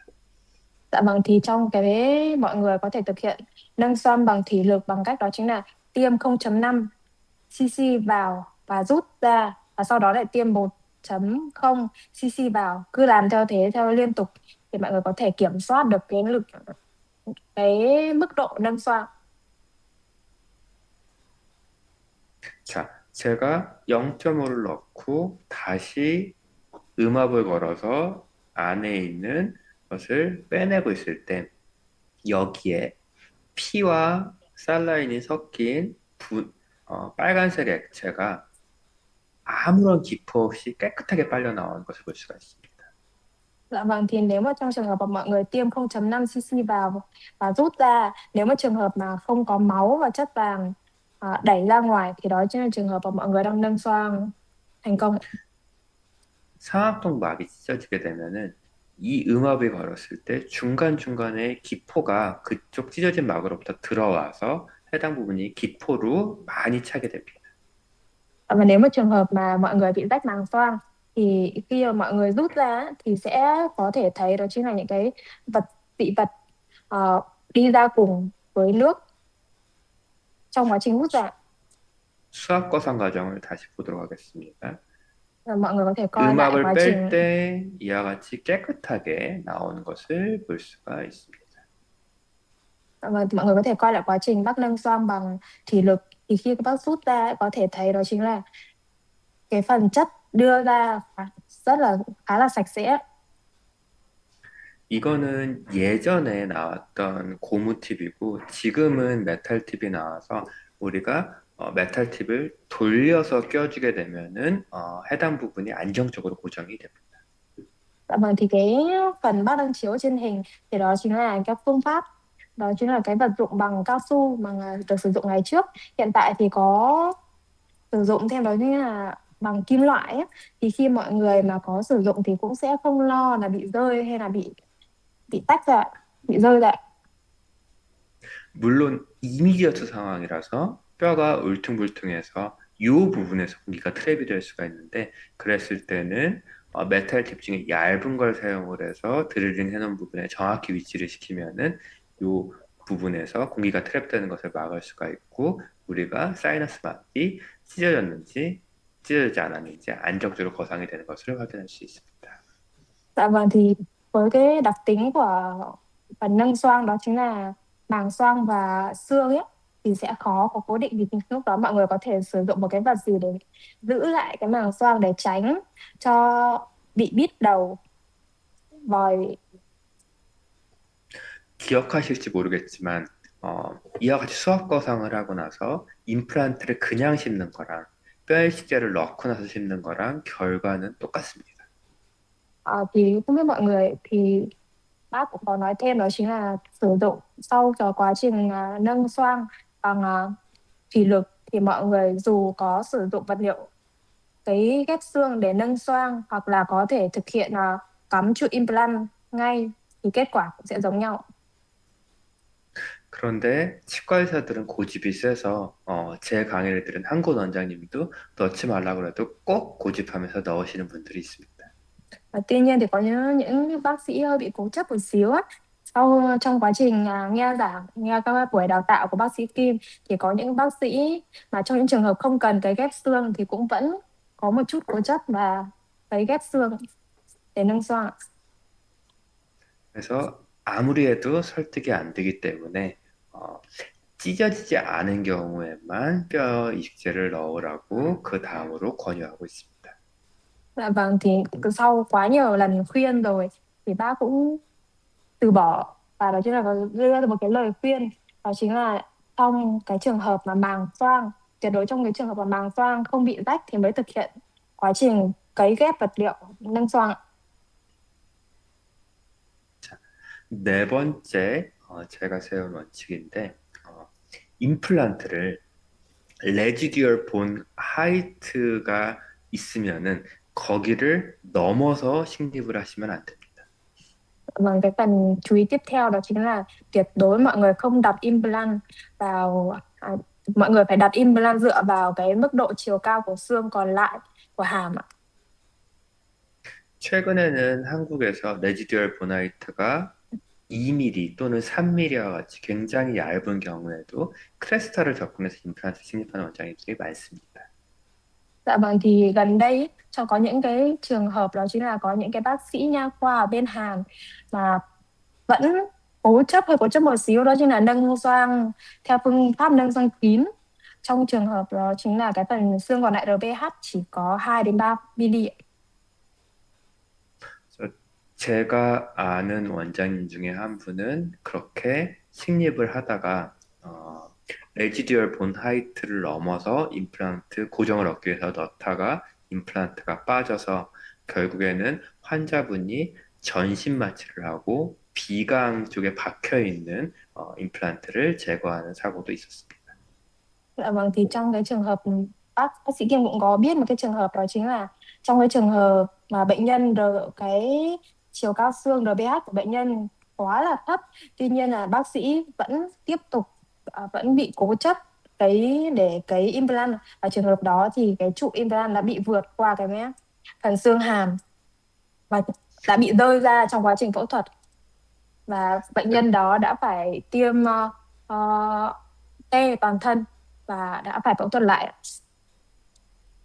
그래서 여러분들은 똑똑하니까는 금방 잘 이해를 하실 겁니다. 잔존골이 4mm면은 2키 레벨에서 2mm까지만 더 넣으시고 그 이상을 넣으시면 안 됩니다. Và trong những trường hợp mà cái phần xương còn lại RPH là chỉ có 4 mm ấy, thì mọi người có thể cắm thêm trụ implant vào trong, cao nhất lớn nhất là chỉ có thêm 2 mm nữa thôi ạ. 또한 레터럴에서 잔존골이 1, 2mm밖에 남아있지 않다면은 2키 레벨로 심어야지 그거보다 더 넣게 되면은 상악동으로 빠질 수가 있습니다. Dạ vâng, còn nếu một cái trường hợp mà cái RPH nó chỉ có 1 mm thôi và mọi người vẫn bị cố chấp mà cắm thêm trụ implant á, thì trong quá trình cắm thì hoặc là sau phẫu thuật thì cái trụ implant sẽ không được cố định và rất dễ là rơi ra. 이 증례는 저희 치과에 예전에 얘기했던 페이닥터 선생님의 증례입니다. Dạ vâng, thì cái phim mọi người đang coi đó chính là cái ca đã thực hiện tại bệnh viện của bác sĩ Kim và bác sĩ Pin. 이 임플란트는 루트 레스트가 남아있는 상태로 식립이 돼서 제가 로딩되고 1년 있다 실패한 임플란트를 제거하고 다시 식립을 하였고 Dạ vâng, thì cái trường hợp này đó chính là cái trường hợp mà bác sĩ cắm trụ implant vào quá là sâu, và bác sĩ Kim đã phải thực hiện, đó chính là trong vòng 1 năm sau bác sĩ Kim đã phải thực hiện, đó chính là tháo trụ implant ra và phẫu thuật lại. 자, 일단은 10번 때 CT를 보도록 하겠습니다. Dạ vâng, thì mọi người có thể coi CT trên màn hình. 앞서 해부학에선 설명을 스킵을 했지만은 이와 같이 뾰족한 모양의 septum이 관찰이 됩니다. Dạ vâng, thì mọi người có bác có rút ngắn lại cái quá trình phẫu thuật ấy, nhưng mà mọi người có thể thấy đó chính là phần đuôi trụ implant là đang bị nhô lên một cách nhô nhọn lên ạ. 자, 어쨌든 CT상에서 이 septum을 제외하고는 되게 둥글고 깨끗한 형태를 볼 수가 있습니다. Dạ vâng, thì bác đã thực hiện quá trình đó chính là tháo trụ implant và chữa ổ viêm. 자, 레터럴 사이너스가 페이터 선생님이 진행한 결과입니다. Dạ vâng, đây chính là kết quả của sau quá trình tháo trụ implant ra. 자, 보시면은 돔 쉐입을 넘어서서 이 부분에 뾰족한 부분이 관찰이 되고 여기는 막이 찢어져서 뼈의 식자가 넘어간 부분. Dạ vâng, có thể thấy đó đây đó chính là cái vật liệu ghép xương đã bị tràn ra, đã gây rách màng và tràn ra trong màng xoang. 자, 또한 여기에 이만큼 회색으로 보이는 거는 막이 손상이 되면서 피가 여기까지 차 있는 모습입니다. Dạ vâng, có mọi người có thể thấy ở hình bìa tay trái á, là cái phần màu xám đó chính là cái phần mà máu đang bị tụ lại ạ, và làm gây ảnh hưởng đến màng xoang ạ. 여기는 돔 쉐입으로 잘 올라간 모습을 볼 수가 있습니다. Dạ vâng, còn mọi người có thể thấy hình bên phải á, có thể thấy được cái phần cái vật liệu ghép xương đang bị trào ra. 자, 이 부분도 마찬가지로 여기에 뼈의 식자가 찢어진 막을 넘어서서 나와 있는 모습을 볼 수가 있습니다. Dạ vâng, có thể thấy ở trên hình đó chính là cũng là một cái trường hợp đó, cùng một trường hợp đó chính là phần vật liệu ghép xương đang bị trào ra vào trong màng xương và gây ổ viêm ạ. 자, 우리가 수술을 한다고 가정을 해서 여기에 윈도우를 형성을 하고 기구를 사이너스 큐렛을 넣어서 이쪽에 막을 거상한다고 했을 때 누구도 여기에 윈도우 하나를 형성하지 않고는 안정적으로 septum을 넘어서서 이 부분에 막을 거상할 수는 없습니다. Dạ vâng, thì mọi người có thể thấy đó chính là trong cái trường hợp mà bác mở cửa sổ xoang ở phía bên tay trái á, mà bọn cho thêm ở phía dưới á, mở và cho thêm vật liệu keo ghép xương, thì dù có là bác sĩ giỏi cỡ nào thì cũng không thể nào mà thực hiện được cái ca phẫu thuật này. 그래서 전략적으로 이쪽에만 윈도우를 형성해서 측방 거상을 하면은 septum까지만 거상을 해서 이 부분에 뼈 이식을 하는 것도 좋은 방법입니다. Vì vậy trong những trường hợp này thì bác cũng khuyên đó chính là mọi người nên nâng xoang theo phương thức đó chính là nâng xoang hở và thực hiện cấy ghép vật liệu ghép xương.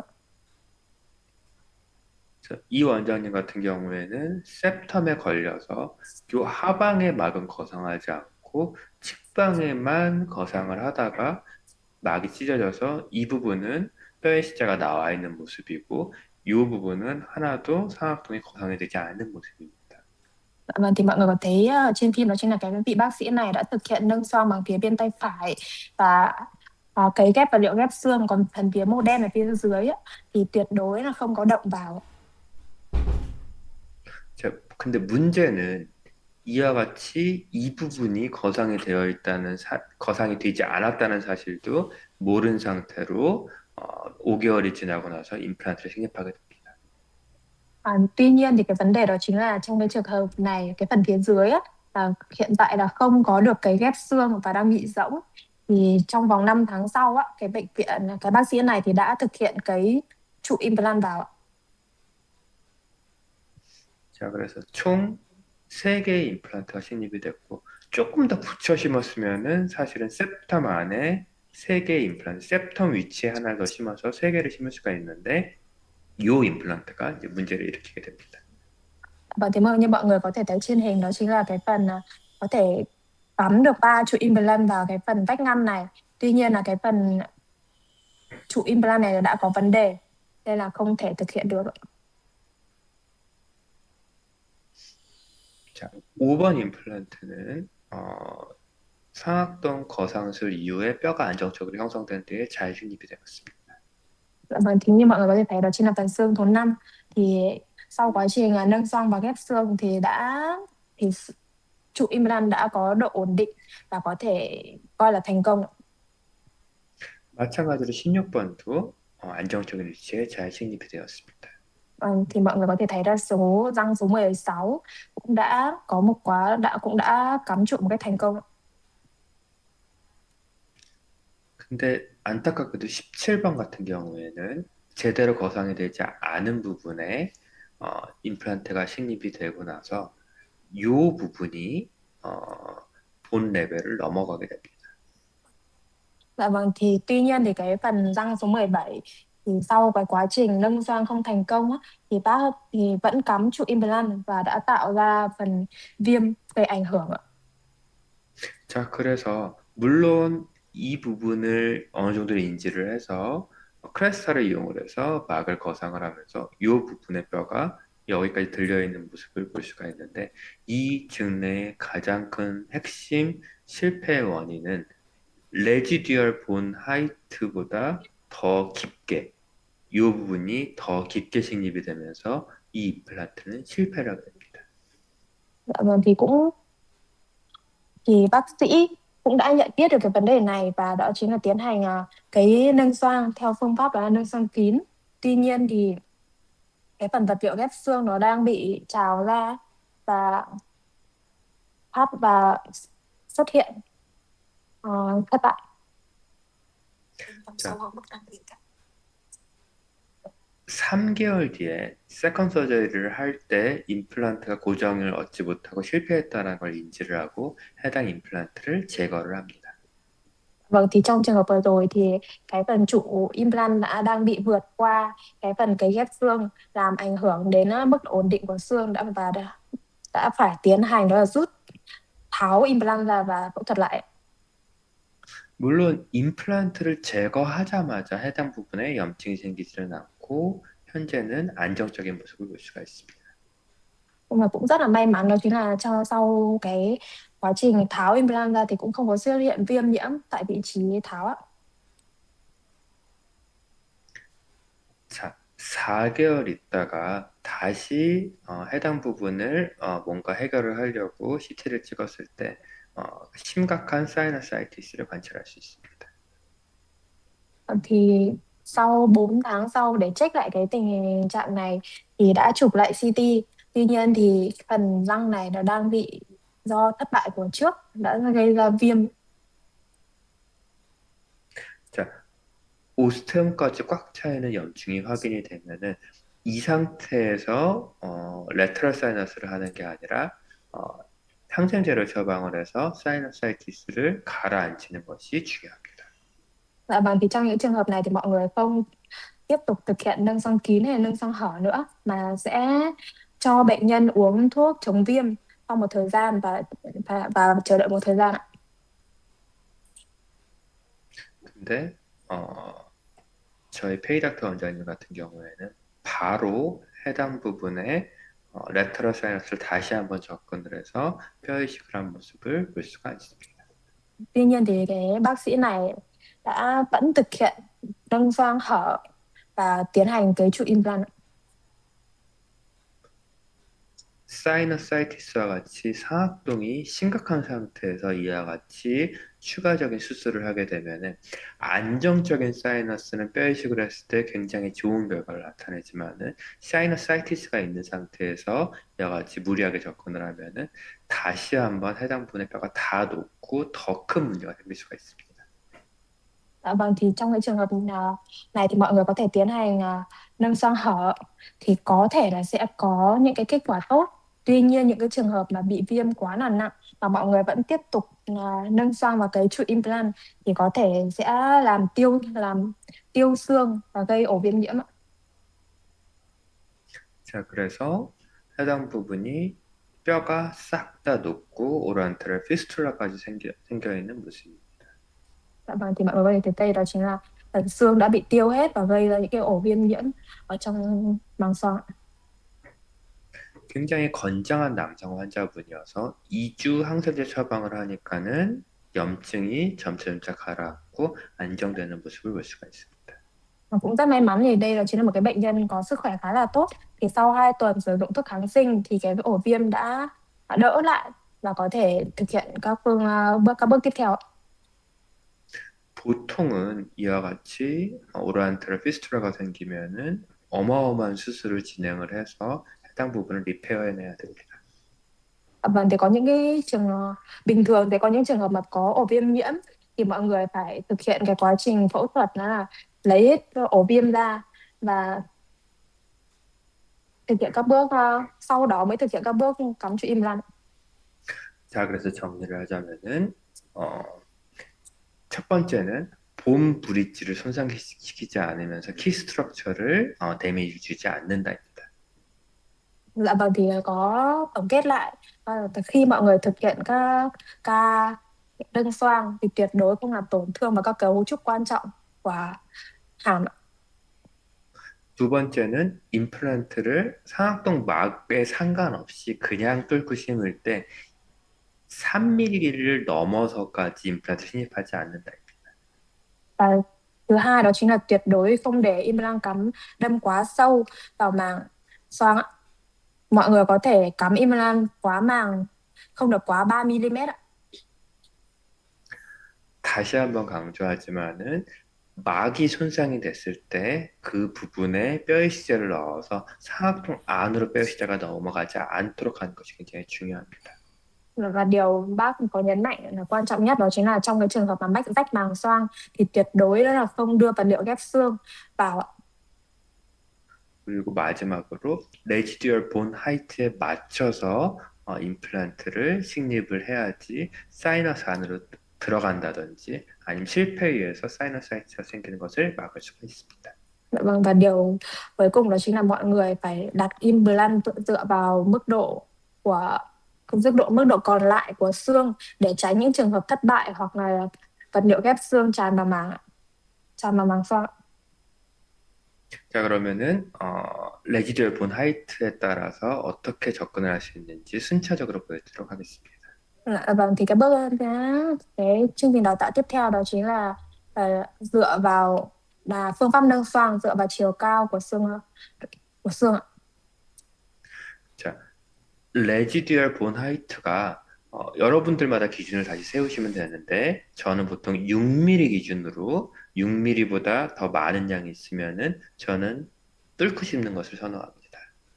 Dạ vâng, tuy mỗi bác sĩ sẽ có những cái suy nghĩ khác nhau, nhưng mà trong trường hợp của bác sĩ Kim thì bác sẽ không cần thực hiện nâng xoang bằng vật liệu ghép xương mà sẽ trực tiếp cắm trụ implant trong trường hợp đó chính là trường hợp RBH chiều cao xương lớn hơn 6 đến 7 mm. 물론 뚫고 심는다 그래서 정말 막을 막 트래파임버로 갈아내는 것처럼 싹 다 없애면서 식립을 하는 게 아니라 최선을 다해서 해당 부분에 드릴링을 하지만은 사이너스 툴을 복잡하게 사용을 하지 않고 일반 임플란트 드릴을 이용해서 식립한다는 의미입니다. Tuy nhiên thì tuy là không sử dụng vật liệu ghép xương để nâng xoang, tuy nhiên thì khi mọi người khoan xương thì mọi người cần phải sử dụng, tuy không cần sử dụng những cái các công cụ quá là cao siêu, chỉ cần sử dụng những các công cụ bình thường thôi, nhưng mà cũng sẽ dựa vào cái kỹ thuật của mọi người rất là nhiều.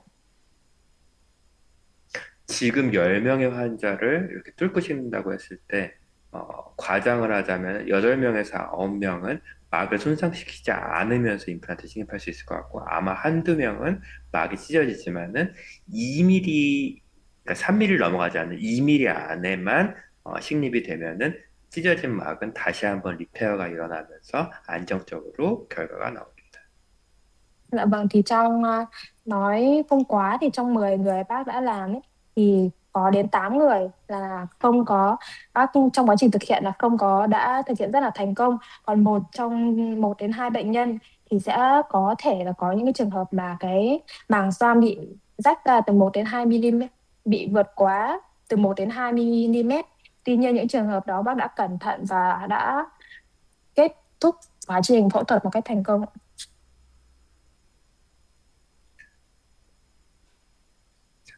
요 치아가 엔도를 할 수 계속 증상이 있어서 빼고 임플란트를 계획을 잡았습니다. Dạ vâng, thì như cái trường hợp này đó chính là đã xuất hiện ổ viêm và bác đã có sử dụng, đã cắm lại trụ implant. 자, 잔존골이 약 9mm 정도 남은 형태인데 이와 같은 상태에서는 8mm나 또는 10mm를 반드시 이 부분의 뼈를 뚫고 이 위로 들어가도록 식립이 돼야지 이미디어트에서 고정이 나옵니다. Dạ vâng, thì trong trường hợp này đó chính là phần xương còn lại của hàm thì rơi chỉ có 2 mm thôi. Tuy nhiên thì bác đã sử dụng cái phương pháp đó chính là cắm trụ làm sao mà tổng của chiều của trụ implant vừa với phần xương hàm. 막이 찢어졌든 찢어졌지 않든 이 본 기준으로 2mm 정도까지만 들어가게 되면은 찢어진 막도 안정적으로 차오르면서 잘 힐링이 일어납니다. Dạ vâng, thì trong cái trường hợp này á, thì có dù có bị rách màng, nhưng mà tuy nhiên cái phần trụ nhô lên nó chỉ rơi vào tầm dưới 2 mm, thì màng xoang có thể tự lành thương và mọi người không cần quá lo lắng. 자, 그래서 드릴링을 하고 임플란트를 식립을 할 수 있습니다. Dạ vâng, và bác đã tiến hành khoan và cấy trụ implant một cách thành công. 자, 그래서 환자분 사정으로 9개월 있다, 수술하고 나서 9개월 있다 오셨는데, 보면은 찢어진 막이 다시 한번 리페어가 일어나고, 또한 그 리페어된 막 하방으로 an정적으로 뼈가 형성된 것을 볼 수가 있습니다.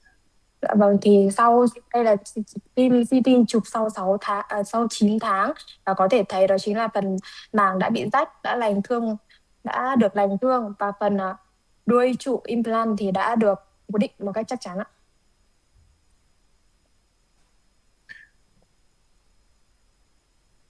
마찬가지로 약 7mm 정도의 잔족을 남아서도 해당 부분에 크레스탈 어프로치를 하는 게 아니라 뚫고 식립을 하시면 됩니다. Dạ vâng, thì cùng với cái giống trường hợp trên đó chính là cái phần xương còn lại RVH có chiều cao là 7 mm, thì bác đã thực hiện trực tiếp cắm implant vào. CT상 식립이 됐을 때 약 2mm 정도 뚫고 식립이 된 것을 볼 수가 있습니다. Dạ vâng, thì mọi người có thể có thấy ở trên CT đó chính là cái phần trụ implant nhô ra khoảng tầm 2 mm ngay. Dạ. 그래서 안정적으로 보철이 잘 들어갔고 3년 있다가 보면은 주변으로 뼈가 이와 같이 차 올라온 모습을 볼 수가 있습니다. Dạ vâng, thì sau đó bác đã tiến hành phục hình, và đây là CT, và sau 3 năm chụp lại CT để có thể xác nhận được đó chính là phẫu thuật đã vô cùng thành công. 자, 그래서 제 기준으로는 4에서 6mm까지는 크리스탈 어프로치라는 거고 여러분 나름대로의 기준을 세워서 이렇게 진행을 하시면 됩니다. Và thì các bác sĩ lại sẽ có những tiêu chuẩn khác nhau. Tuy nhiên bác sĩ Kim, theo tiêu chuẩn của bác sĩ Kim thì trong trường hợp mà RBH rơi vào từ 4, còn khoảng từ 4 đến 7 mm, thì bác sẽ thực hiện nâng xoang kín á. 자, 그래서 덴티스의 사이너스 키트는 레터럴 사이너스를 할 수 있는 기구들도 있고 크레스탈 어프로치를 할 수 있는 기구들도 같이 존재를 합니다. Và mọi người có thể thấy trên hình ảnh thì đó chính là cái bộ kit của dentist, thì đã bao gồm cả các công cụ sử dụng cho nâng xoang kín và nâng xoang hở trong cùng một bộ kit ạ. 아까 설명드린 대로 이와 같이 아쿠아 팁이 메탈로 되면서 여기가 돌려서 나오면은 우리가 드릴링하는 부분에 안정적으로 고정이 일어나서 수술이 훨씬 더 쉬워집니다. Dạ vâng, thì như bác có giới thiệu vừa nãy, thì mọi người có thể sử dụng cái ống nước bằng kim loại có ở trong bộ kit của dentist, và có thể sử dụng trong nâng xoang bằng áp lực nước một cách dễ dàng và an toàn. 자, 그래서 가장 기본 원칙은 우리가 잔존골이 예를 들어서 5mm가 있다고 그러면은 2mm 더 짧은 요 3mm를 선택을 해서 린데만으로부터 2.8, 3.1, 3.6까지 드릴링을 하면서 드릴의 직경만 확장을 시킵니다. Dạ vâng, thì cái điều quan trọng đó chính là trong cái trường hợp mà RPH, phần chiều cao xương còn lại là ví dụ mà trong 5 mm thì mọi người có thể trừ đi 2 mm và chọn những cái mũi khoan khoảng 2,8, 3,1, 3,6 mm được trang bị sẵn trong bộ kit của dentist. 자, 그 다음에 다시 4mm 스타퍼를 끼고 3.6 직경의 드릴을 이용을 해서 1mm 더 전진을 시킵니다. Và sau đó thì mọi người có thể sử dụng cái mũi khoan mà có đường kính 3,6 để tiếp tục khoan thêm 1 mm nữa vào trong màng xoang, vào trong xương. 자, 그래서 스타퍼가 1mm씩 있기 때문에 1mm 전진을 하고 체크하고 1mm 전진을 하고 체크하고 하는 과정을 반복을 하면 됩니다. Dạ vâng, thì như mọi người thấy ở bộ kit thì bọn em cũng có, thì công ty dentist cũng có trang bị những cái stopper có khoảng cách là từ 1 mm, 3 mm, 4 mm, 5, 6 mm. Thì trong quá trình đó mọi người có thể sử dụng ờ, các stopper này và khoan thêm một cách dần dần, từ từ. 자, 그래서 반드시 1mm를 전진하고 나서는 이와 같이 툴을 이용을 해서 막이 느껴지는지 체크를 하셔야 돼요. Vâng, thì đặc biệt là quan trọng đó chính là mỗi khi mọi người khoan thêm 1 mm thì mọi người có thể sử dụng công cụ đo để check lại xem đó chính là màng đã tới màng xoang chưa. 자, 이거를 도식화하자면은 이와 같이 잔존굴이 7mm일 때 5mm 스타퍼를 장착한 상태에서 직경만 증가를 시킵니다. Dạ vâng, thì như trường hợp ở đây là cái phần xương còn lại là khoảng tầm 7 mm thì mọi người có thể sử dụng stopper 5 mm và mở rộng kích thước của vòng của khoan, của mũi khoan, và để khoan dần dần. 자, 그 다음에 3.6까지 증가를 시킨 상태에서 다시 1mm씩 스타퍼를 교체를 하면서 더 긴게 드릴링을 하시면 됩니다. Dạ vâng, thì mọi người trong cái trường và đến khi mà cái đường kính của cái mũi của cái cửa sổ á, là rơi khoảng tầm 3,6 thì mọi người khi đó thì mọi người có thể sử dụng stopper và tăng dần 1 mm dần để tiến hành khoan ạ. 자, 그러고 반드시 수식 중간에 이와 같이 뎁스 게이지를 이용을 해서 해당 부분에 막이 느껴지는지 보는데 한 번 눌러보는 게 아니라 들어간 상태에서 주변을 한 바퀴 돌리셔서 미세하게라도 노출된 부분을 찾아내셔야 됩니다. Dạ vâng, thì sau khi mà mọi người đổi stopper và tiến hành khoan sâu hơn ấy thì nhất định mọi người phải sử dụng sau mỗi ờ, stopper dài hơn 1 mm thì mọi người phải dùng cái cây đo độ sâu và sau đó kiểm tra một màng xoang để tìm ra những cái điểm mà dù bị rách nhỏ nhất để điều trị luôn và có một cái bước điều trị một cách đúng đắn ạ. 그래서 만약에 여러분들이 5mm 스타퍼를 장착한 상태에서 드릴링을 했으면은 이 뎁스 게이지에는 6mm 스타퍼를 장착한 상태에서 체크를 하시면 됩니다. Dạ vâng, thì trong trường hợp ví dụ trong trường hợp mọi người đã sử dụng stopper 5 mm thì mọi người có thể sử dụng cây đo ở chiều dài 6 mm để check lại màng xoang.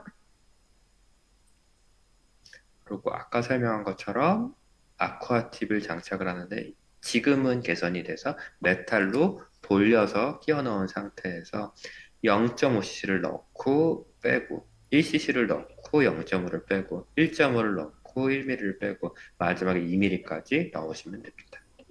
Dạ vâng, thì mọi người có thể thấy trong hình đó là có thể sử dụng cách nâng xoang bằng áp lực nước, như mọi người thấy trên hình thì đang là sử dụng cái dòng kit cũ thì đang sử dụng đó chính là bằng cao su. Tuy nhiên thì hiện tại bên công ty Dentist đã phát triển ra cái ống nước bằng kim loại, thì khi mọi người sử dụng thì mọi người tiêm 5,5 cc nước vào và rút, và đồng thời và sau đó rút 0,5 cc ra, sau đó lại tiếp tục tiêm 1 cc nước vào và cứ thế tiếp tục để nâng đến mức xoang mọi người mong muốn ạ.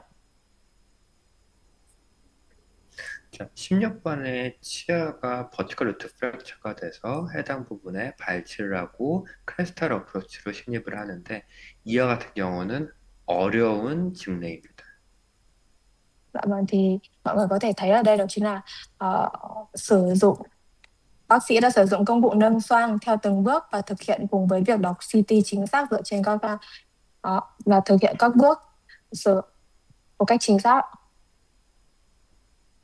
그래서 어려운 증례, 그러니까 이미디어트로 하면은 어려운 증례이기 때문에 제가 잔종골이 6mm니까 4mm 스타퍼를 장착한 상태에서 린데만으로부터 2.8, 3.1, 3.6까지 측정만 증가를 시켰습니다. Dạ vâng, thì ở đây thì và sau đó bác đã có sử dụng bộ kit và khoan với cái stopper 4 mm tăng và tăng dần đường kính của mũi khoan từ 2 đến 3,6 mm và đã thực hiện khoan sườn. 자, 그래서 이와 같이 되어 있는 상태에서 1mm 더 긴 것, 또 1mm, 또 1mm를 순차적으로 접근을 하면서 막이 나오는지 관찰하였습니다. Dạ vâng, thì sau các quá trình khoan xương thì đã có thể mọi người có thể thấy kết quả ở phía bên tay trái trong quá là bác đã tăng cái chiều dài của mũi khoan từ 5 mm, 6 mm và 7 mm và đã thực hiện quá trình khoan xương. 자, 그래서 여기 보시면은 하얀색 사이너스 막이 보입니다. Dạ vâng, mọi người có thể thấy đó chính là cái phần màng màu trắng ở trong hình ạ. 물론 여러분들의 눈으로 확인을 하는 게 아니라 이거는 뎁스 게이지를 이용을 해서 해당 부분을 탐침을 해내서 막을 느껴주시면 됩니다. Tuy nhiên thì khi mọi người có thực hiện phẫu thuật thì tuyệt đối là không sử dụng bằng kiểm tra bằng mắt mà mọi người phải sử dụng các cây thước đo hoặc là chụp phim CT để check lại màng xoang. 자, 그러고 수압 거상 과정을 통해서 막을 거상을 하고 임플란트를 심고 이미디어트니까는 주변부에 뼈 이식을 해서 마무리를 지었습니다. Dạ vâng, và sau quá trình nâng xoang bằng thủy lực thì bác đã thực hiện tiếp quá trình đó là ghép vật liệu ghép xương và cấy trụ implant vào ạ. 수술 영상을 간단하게 보도록 하겠습니다. Và sau đây bác sẽ cho chúng ta coi video phẫu thuật ạ.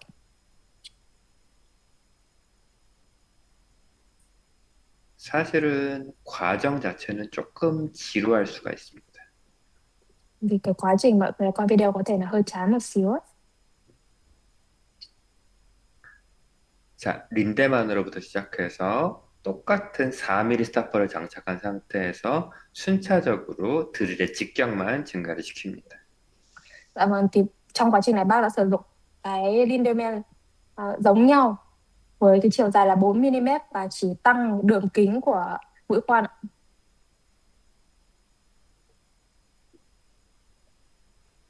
자, 그래서 3.6 직경까지 사이즈를 증가시켰습니다. Và bác đã khoan đến đường kính 3,6 và check lại. 자, 이와 같이 스타퍼를 장착하지 않은 상태로 사용하지 마시고 반드시 스타퍼를 장착한 상태에서 체크를 하시면 좋겠습니다. Vâng, thì bác cũng khuyên là mọi người nên khoan với việc sử dụng cái stopper thì nó sẽ an toàn hơn cho bệnh nhân và cũng như bác sĩ ạ. 이와 같이 스타퍼를 장착하지 않은 상태에서 힘을 주다가 이 뎁스 게이지에 의해서도 막을 손상시킬 수가 있기 때문입니다. Nếu mà có nhiều trường hợp mà mọi người khi sử dụng stopper ấy, thì trong quá trình khoan thì có thể sẽ xảy ra rách màng xoang. 자, 지금 6mm까지 드릴링이 완료가 되었고 7mm째 막이 느껴집니다. Dạ vâng, thì đến đây thì bác đã khoan được đến 6 mm và đến bước 7 mm thì đã có cảm nhận được màng xoang. 자, 지금 이미디어트 상황이라서 주변부에 울퉁불퉁한 요 뼈 주변으로 공기가 들어가면서 이쪽 부분에 공기가 트랩되는 것을 볼 수가 있습니다. Và mọi người có thể thấy là bác đang sử dụng cái ống nước bằng cao su ấy, thì có thể trong quá trình thì có thể là không khí sẽ lọt vào. Thế khi mà hút ra thì cái phần có thể là sẽ gây thủng màng xoang. 물론 이와 같은 상황에서도 물론 주변부로 물이 새긴 하지만은 수압도 들어가기 때문에 막을 거상하는 데는 크게 문제는 없습니다. Tuy nhiên thì với những cái bác sĩ mà có kinh nghiệm á, thì tuy không khí vào và áp lực nước lớn ấy, nhưng mà cũng sẽ không có quá nhiều khó khăn khi mà thực hiện nâng xoang bằng thủy lực. 여러분들이 개선된 덴티스 사이너스 킷을 구입하셨다면은 이와 같은 상황에서는 더 얇은 메탈 팁을 이용을 해서 거상을 하면은 이와 같이 물이 새는 현상을 막을 수가 있습니다. Dạ vâng, thì nếu mọi người có quan tâm và sử dụng cái bộ kit mới của Dentist thì đã được trang bị sẵn cái đầu hút nước bằng rất là mỏng, bằng kim loại, thì sẽ không có xảy ra cái tình trạng bị chảy nước ra như thế này.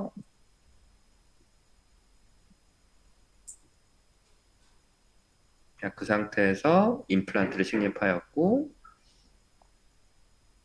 Và sau 뼈 bước này thì 이식, bác cũng đã tiến hành. 뼈, 뼈 이식을 진행을 한 다음에 증례를 마무리를 하였습니다. Và sau đó bác cũng đã tiến hành cái ghép xương và cái cắm trụ implant.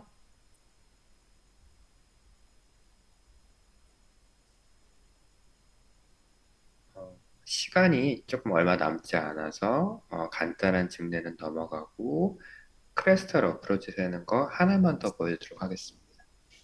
Do thời gian không còn nhiều nên là bác cũng sẽ giảng nhanh và giới thiệu đến mọi người, và cũng chỉ có thể giới thiệu đến mọi người thêm một trường hợp nâng xoang kín nữa thôi ạ.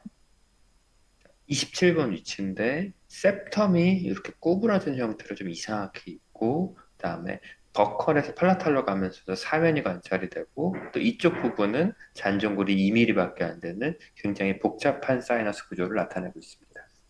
Tại trong trường hợp này khá là phức tạp vì phần xương còn lại RBH nó chỉ có khoảng 2 mm, và cái phần xoang, cái phần trụ implant đang bị nghiêng sang một bên.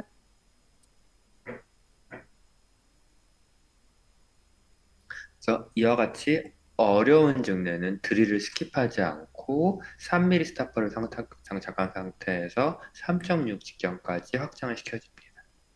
Tuy nhiên những trường hợp này thì bác cũng đã không có dừng lại và sử dụng cái mũi khoan 3.6 mm, khoan 3 mm, và khoan với thêm cái đường thêm cho tới khi cái đường kính đạt 3.6 mm. 자, 그 다음에 다시 3.6 직경에서 길이만 증가를 시키면서 1mm씩 전진을 해서 6mm째 막이 관찰이 되었습니다. Và sau đó thì bác vẫn sử dụng cái mũi khoan có đường kính 3.6 mm và chỉ tăng chiều dài của mũi khoan thêm mỗi mm cho tới khi mà khoan đến mũi có chiều dài 6 mm và đã phát hiện màng xoang. 이와 같이 복잡한 사이너스 같은 경우에는 이와 같이 일부분의 막이 노출이 됐으면은 요거가 관찰이 되면은 수압 거상을 하고 나서 그 다음에 1mm 정도 더 전진을 시켜서 임플란트 식립될 때 걸리지 않게 만들면 좋습니다. Dạ vâng, thì trong những trường hợp này thì mọi người có thể sử dụng các phương pháp nâng xoang bằng thủy lực và à, tăng cái chiều dài của cái mũi khoan mỗi 1 mm và thực hiện nâng xoang sau. 그래서 아까 6mm 노출이 됐는데 수압 거상을 하고 나서 7mm 스타퍼를 장착한 상태에서 조금 더 상부를 삭제를 해주었습니다. Dạ vâng, thì sau đó thì bác đã sử dụng cái mũi khoan, à, vừa nãy bác cũng có đã sử dụng cái mũi khoan 6 mm, và sau quá trình nâng xoang thì bác đã có thể sử dụng khoan thêm đến 7 mm và tiếp tục nâng xoang. 수술 영상을 보여주도록 하겠습니다. Để mọi người có thể kiểm tra trực tiếp qua video phẫu thuật của bác.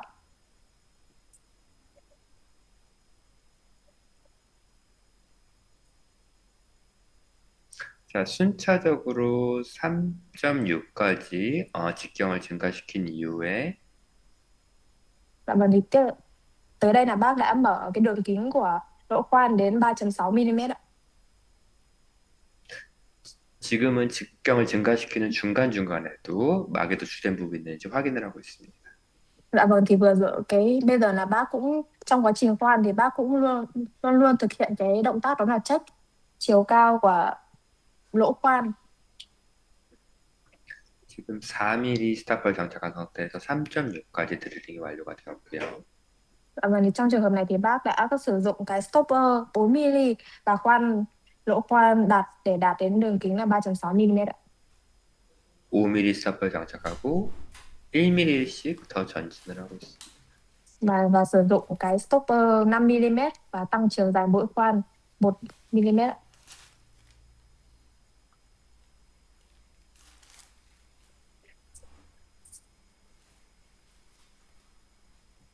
지금 5mm 스타퍼를 장착하고 드릴링을 진행을 하고 있고요. Dạ vâng, thì hiện tại trên video là đang sử dụng stopper của 5 mm và tiến hành khoan. 이 뎁스 게이지를 프로브로 어떻게 느낄 수 있냐면은 뼈를 만지는 느낌과 물컹한 막을 만지는 느낌은 명확하게 차이가 납니다. Thì bác cũng có nói đó chính là làm sao để check được đó chính là đã khoan đến màng xương chưa.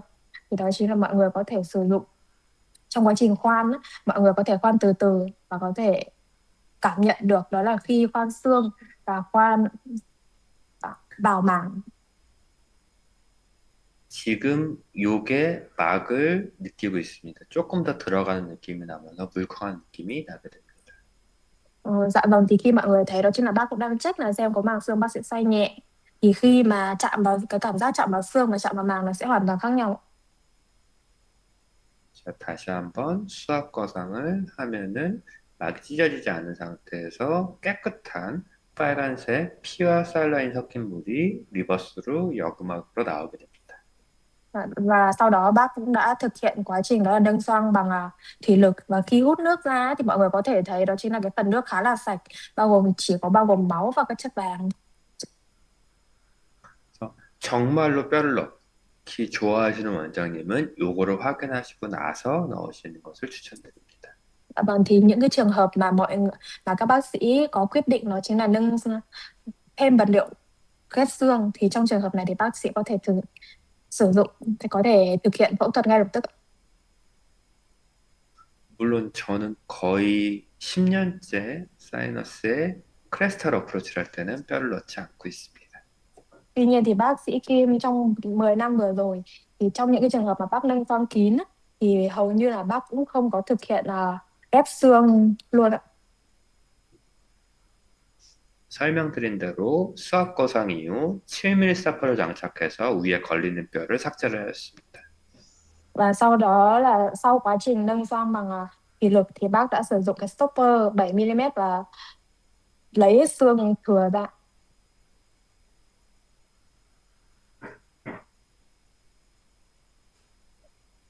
자, 그러고 안정적으로 임플란트를 패스를 맞춰서 잘 식립을 하였습니다. Và sau đó thì bác đã thực hiện quá trình cái ghép implant luôn tức thì ạ.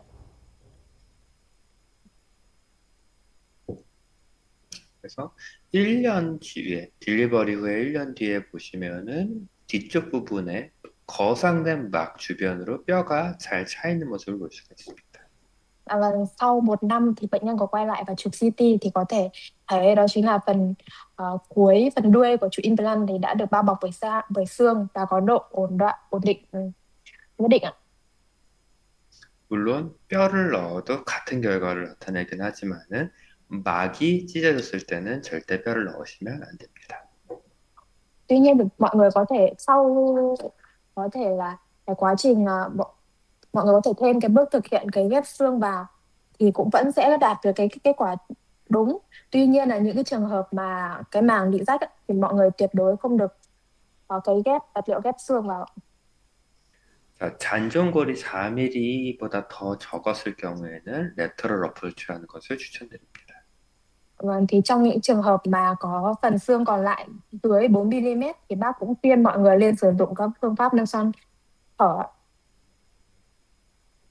자, 그래서 레터럴 윈도우를 형성을 하는 것은 우리가 CT나 파노라마 뷰에서 이와 같이 적당한 위치에 원을 그리고 이 위치를 치아에서부터 거리를 대략적으로 결정을 해서 어느 위치에 윈도우를 형성할지 결정하는 것이 중요합니다. Dạ vâng, trong những trường hợp mà mọi người có quyết định là phẫu thuật nâng xoang hở thì mọi người có thể thông qua chụp CT hoặc là CT để có thể tìm được cái vị trí mà mọi người mở cửa sổ xoang một cách chính xác. 덴티스 사이너스 키트에는 이와 같이 스트레이트, 라운드버가 총 세 종류가 존재를 합니다. Dạ vâng, thì mọi người có thể thấy là bên Dentist Việt Nam thì cũng đã có cung cấp cái bộ kit mà có thể sử dụng trong quá trình nâng xoang hở. 자, 2.0 다이아몬드부가 가장 쉬운데 그 대신 2.0으로 삭제를 하면은 거의 뼈가 남지 않게 됩니다. Vâng, thì cái mũi khoan kim cương mà có đường kính 2.0 thì sẽ được ưu tiên nhất. Tuy nhiên là nếu mà sử dụng cái mũi khoan này thì cái phần xương, khi mọi người khoan xương á, thì cái phần xương còn lại ở trên xoang nó khá là ít ấy. 그래서 여러분들의 실력이 늘수록 더 작은 직경으로 가면 되고 1.4 카바이드 다음에는 기트에 포함되어 있진 않지만은 1.2 카바이드를 구해서 삭제를 하면은 우리가 윈도우를 형성을 했을 때 윈도우 본이 제법 남게 됩니다. Dạ vâng, thì cũng tùy vào cái kinh nghiệm và các kỹ thuật của các bác sĩ ấy. Nếu trong những cái bác sĩ mà đã có kinh nghiệm lâu dài thì các bác sĩ sẽ chọn cái trường hợp đó chính là khoang mở cửa sổ xương một cách nhỏ nhất để giảm thiểu tối đa triệu chứng cho bệnh nhân ạ, các biến chứng cho bệnh nhân ạ. 자, 윈도우를 형성을 하고 나서 이와 같이 접시 모양의 사이너스 큐벳으로 해당 부분의 윈도우가 열렸는지 확인을 합니다. Dạ vâng, thì sau khi mà mở cửa sổ xoang thì mọi người có thể sử dụng thiết bị, cái bộ kit, cái công cụ trong bộ kit của Dentist Việt Nam để có cái hình dạng như một cái đĩa để có thể check xem là đã khoan đến màng xương chưa. 거의 얇은 뼈가 남아서 깨질 듯 말 듯한데 잘 깨지지 않으면은 우리가 이와 같은 오스테오톰을 이용을 해서 하반부에 형성된 윈도우의 하반부를 살짝 깨주는 것도 좋은 방법입니다. Dạ vâng, thì khi mà mọi người khoan đến cái trường hợp mà cảm giác là cái xương nó còn mỏng, mà khi mọi người chỉ cần ấn nhẹ cái là có thể cảm nhận được màng xương, thì bạn có thể sử dụng cái công cụ này để phá vỡ cái màng xương. 앞서 설명한 것처럼 이 접시 모양으로 이니셜하게 한 바퀴를 돌리면서 거상을 시켜줍니다. Mọi người có thể thấy trên hình đó chính là sử dụng cái công cụ của dentist, có cái hình đĩa vừa nãy á, chỉ cần xoay nhẹ một cái là có thể là mở được màng xoang. 자, 그 다음에는 90도로 꺾여 있는 사이너스 큐렛을 이용을 해서 천천히 거상을 하는데 가장 중요한 점은 이 큐렛의 끝이 항상 뼈에 닿아 있어야 됩니다. Dạ vâng, thì sau đó bác Kim đã sử dụng cái công cụ mà có góc độ là 90 độ để để tách màng xương ra. Tuy nhiên cái điều chú ý đó chính là cái phần cuối của cái công cụ á luôn luôn là phải chạm vào cái thành xương. 그 다음에 약 120도로 꺾여 있는 큐렛을 추가로 이용을 해서 더 깊은 쪽을 거상을 하시면 됩니다. Và sau đó sử dụng cái công cụ có cái góc độ là 120 độ và đẩy nhẹ vào để nâng màng xoang ạ. 마지막으로 거의 스트레이트한 사이너스 큐렛을 이용을 해서 마지막에 여기 기시부 크레스탈에서 팔라탈로 넘어가는 기시부까지만 여기까지 거상을 하는 게 아니라 여기까지만 거상을 하시면 됩니다. Và sau đó sử dụng cái công cụ mà gần như là nó hơi thẳng một xíu thì mọi người đẩy nhẹ vào. Tuy nhiên mọi người không đẩy nâng cao cái công cụ lên đến tận màng xoang mà chỉ ở phần phía góc dưới khoảng tầm 45 độ đấy. 영상을 간단하게 보고 Rồi mọi người có thể kiểm tra lại qua video. 자, 앞서 설명한 것처럼 플랩을 열고 윈도우를 형성을 합니다. Vâng, thì như bác có vừa giải thích vừa rồi thì bác đã sử dụng cái công cụ của dentist và mở cửa sổ khoang. 이분은 남성분이고 사실은 측방월이 좀 두꺼운 편입니다. Ở đây thì cái bệnh nhân này là bệnh nhân nam, thì cái mặt độ xương của bệnh nhân này là hơi cao và một xương hàm của cũng đạt độ cứng khá là cao ạ.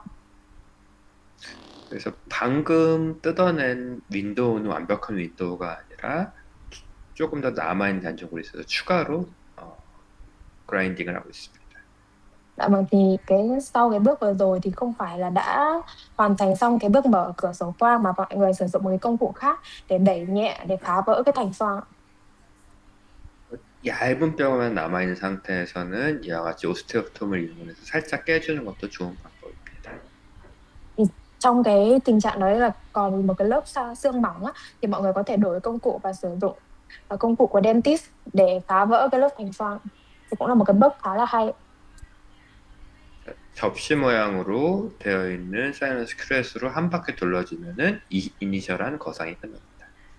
Dạ vâng, thì sau đó mọi người sử dụng cái công cụ mà có cái đầu hình đĩa, chỉ cần ấn nhẹ và xoay tròn thì như thế đã kết thúc quá trình nâng xoang.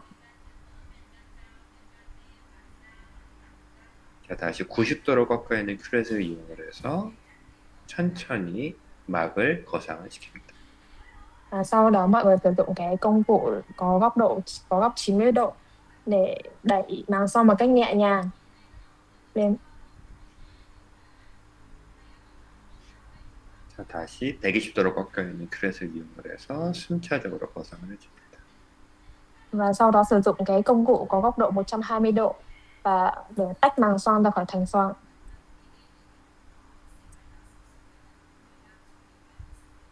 자, 그래서 앞서 설명한 것처럼 뼈 이식제를 절반쯤 넣어주고 Và như vừa nãy bác có nói thì trong trường hợp này bác cũng sẽ chỉ cấy 50% cái lượng ghép xương vào trước, lượng xương ghép vào trước. 임플란트를 식립하고 나서 Và sau quá trình cấy trụ implant 다시 절반의 뼈를 이식을 해주면은 수술이 간단하게 끝납니다. và bác sẽ tiếp tục cho phần còn lại 50% và vật liệu cấy ghép xương còn lại và khâu lại và kết thúc quá trình cấy nâng xoang.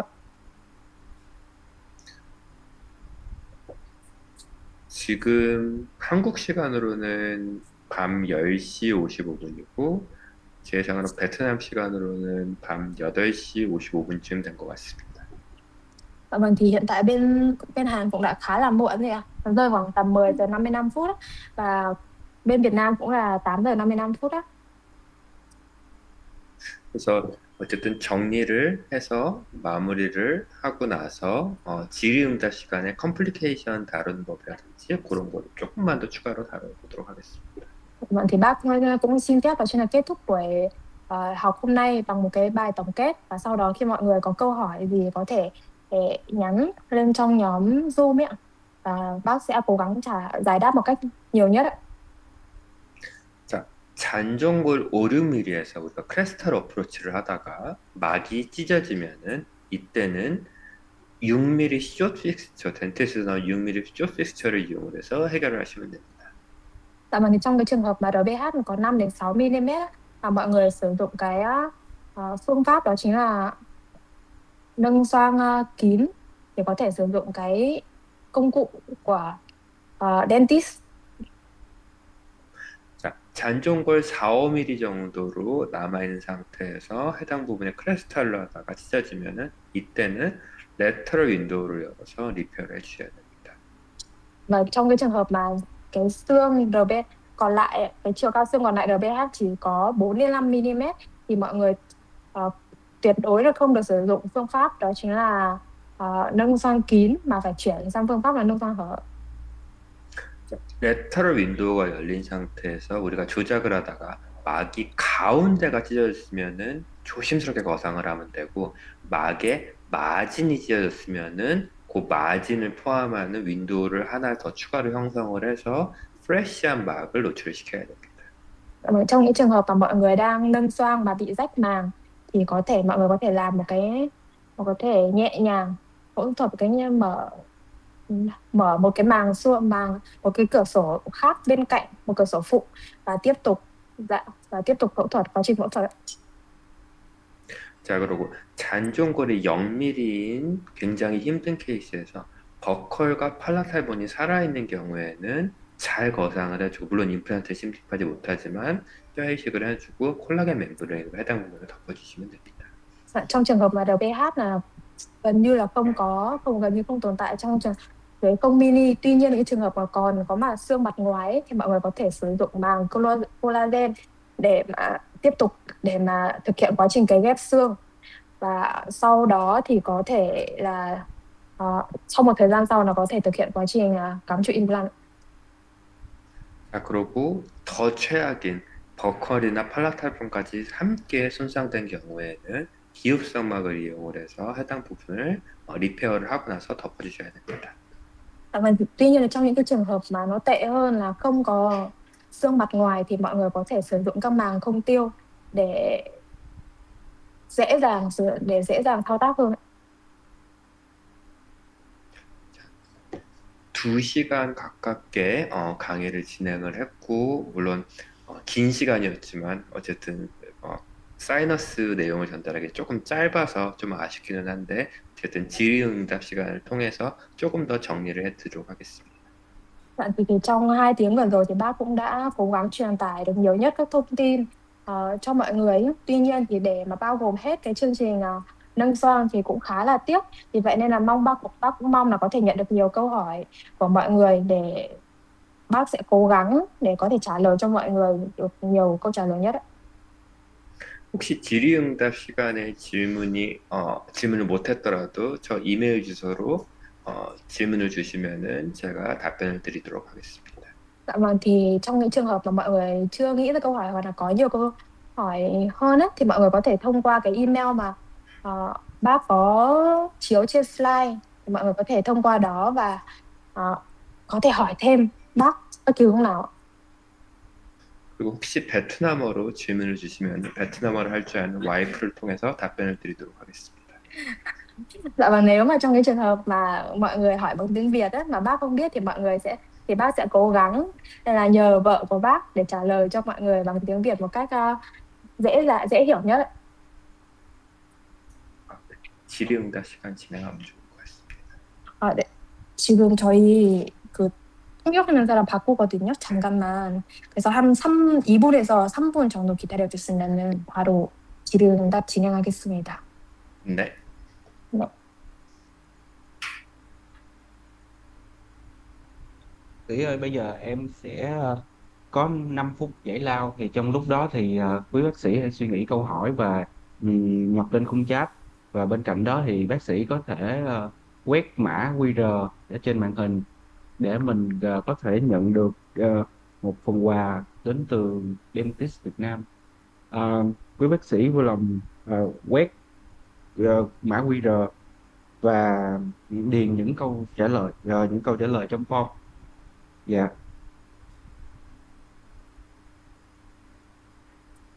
저희 교육 끝나고 지금 바로 그냥 키워보드 그냥 설문조사 같은 거 있거든요.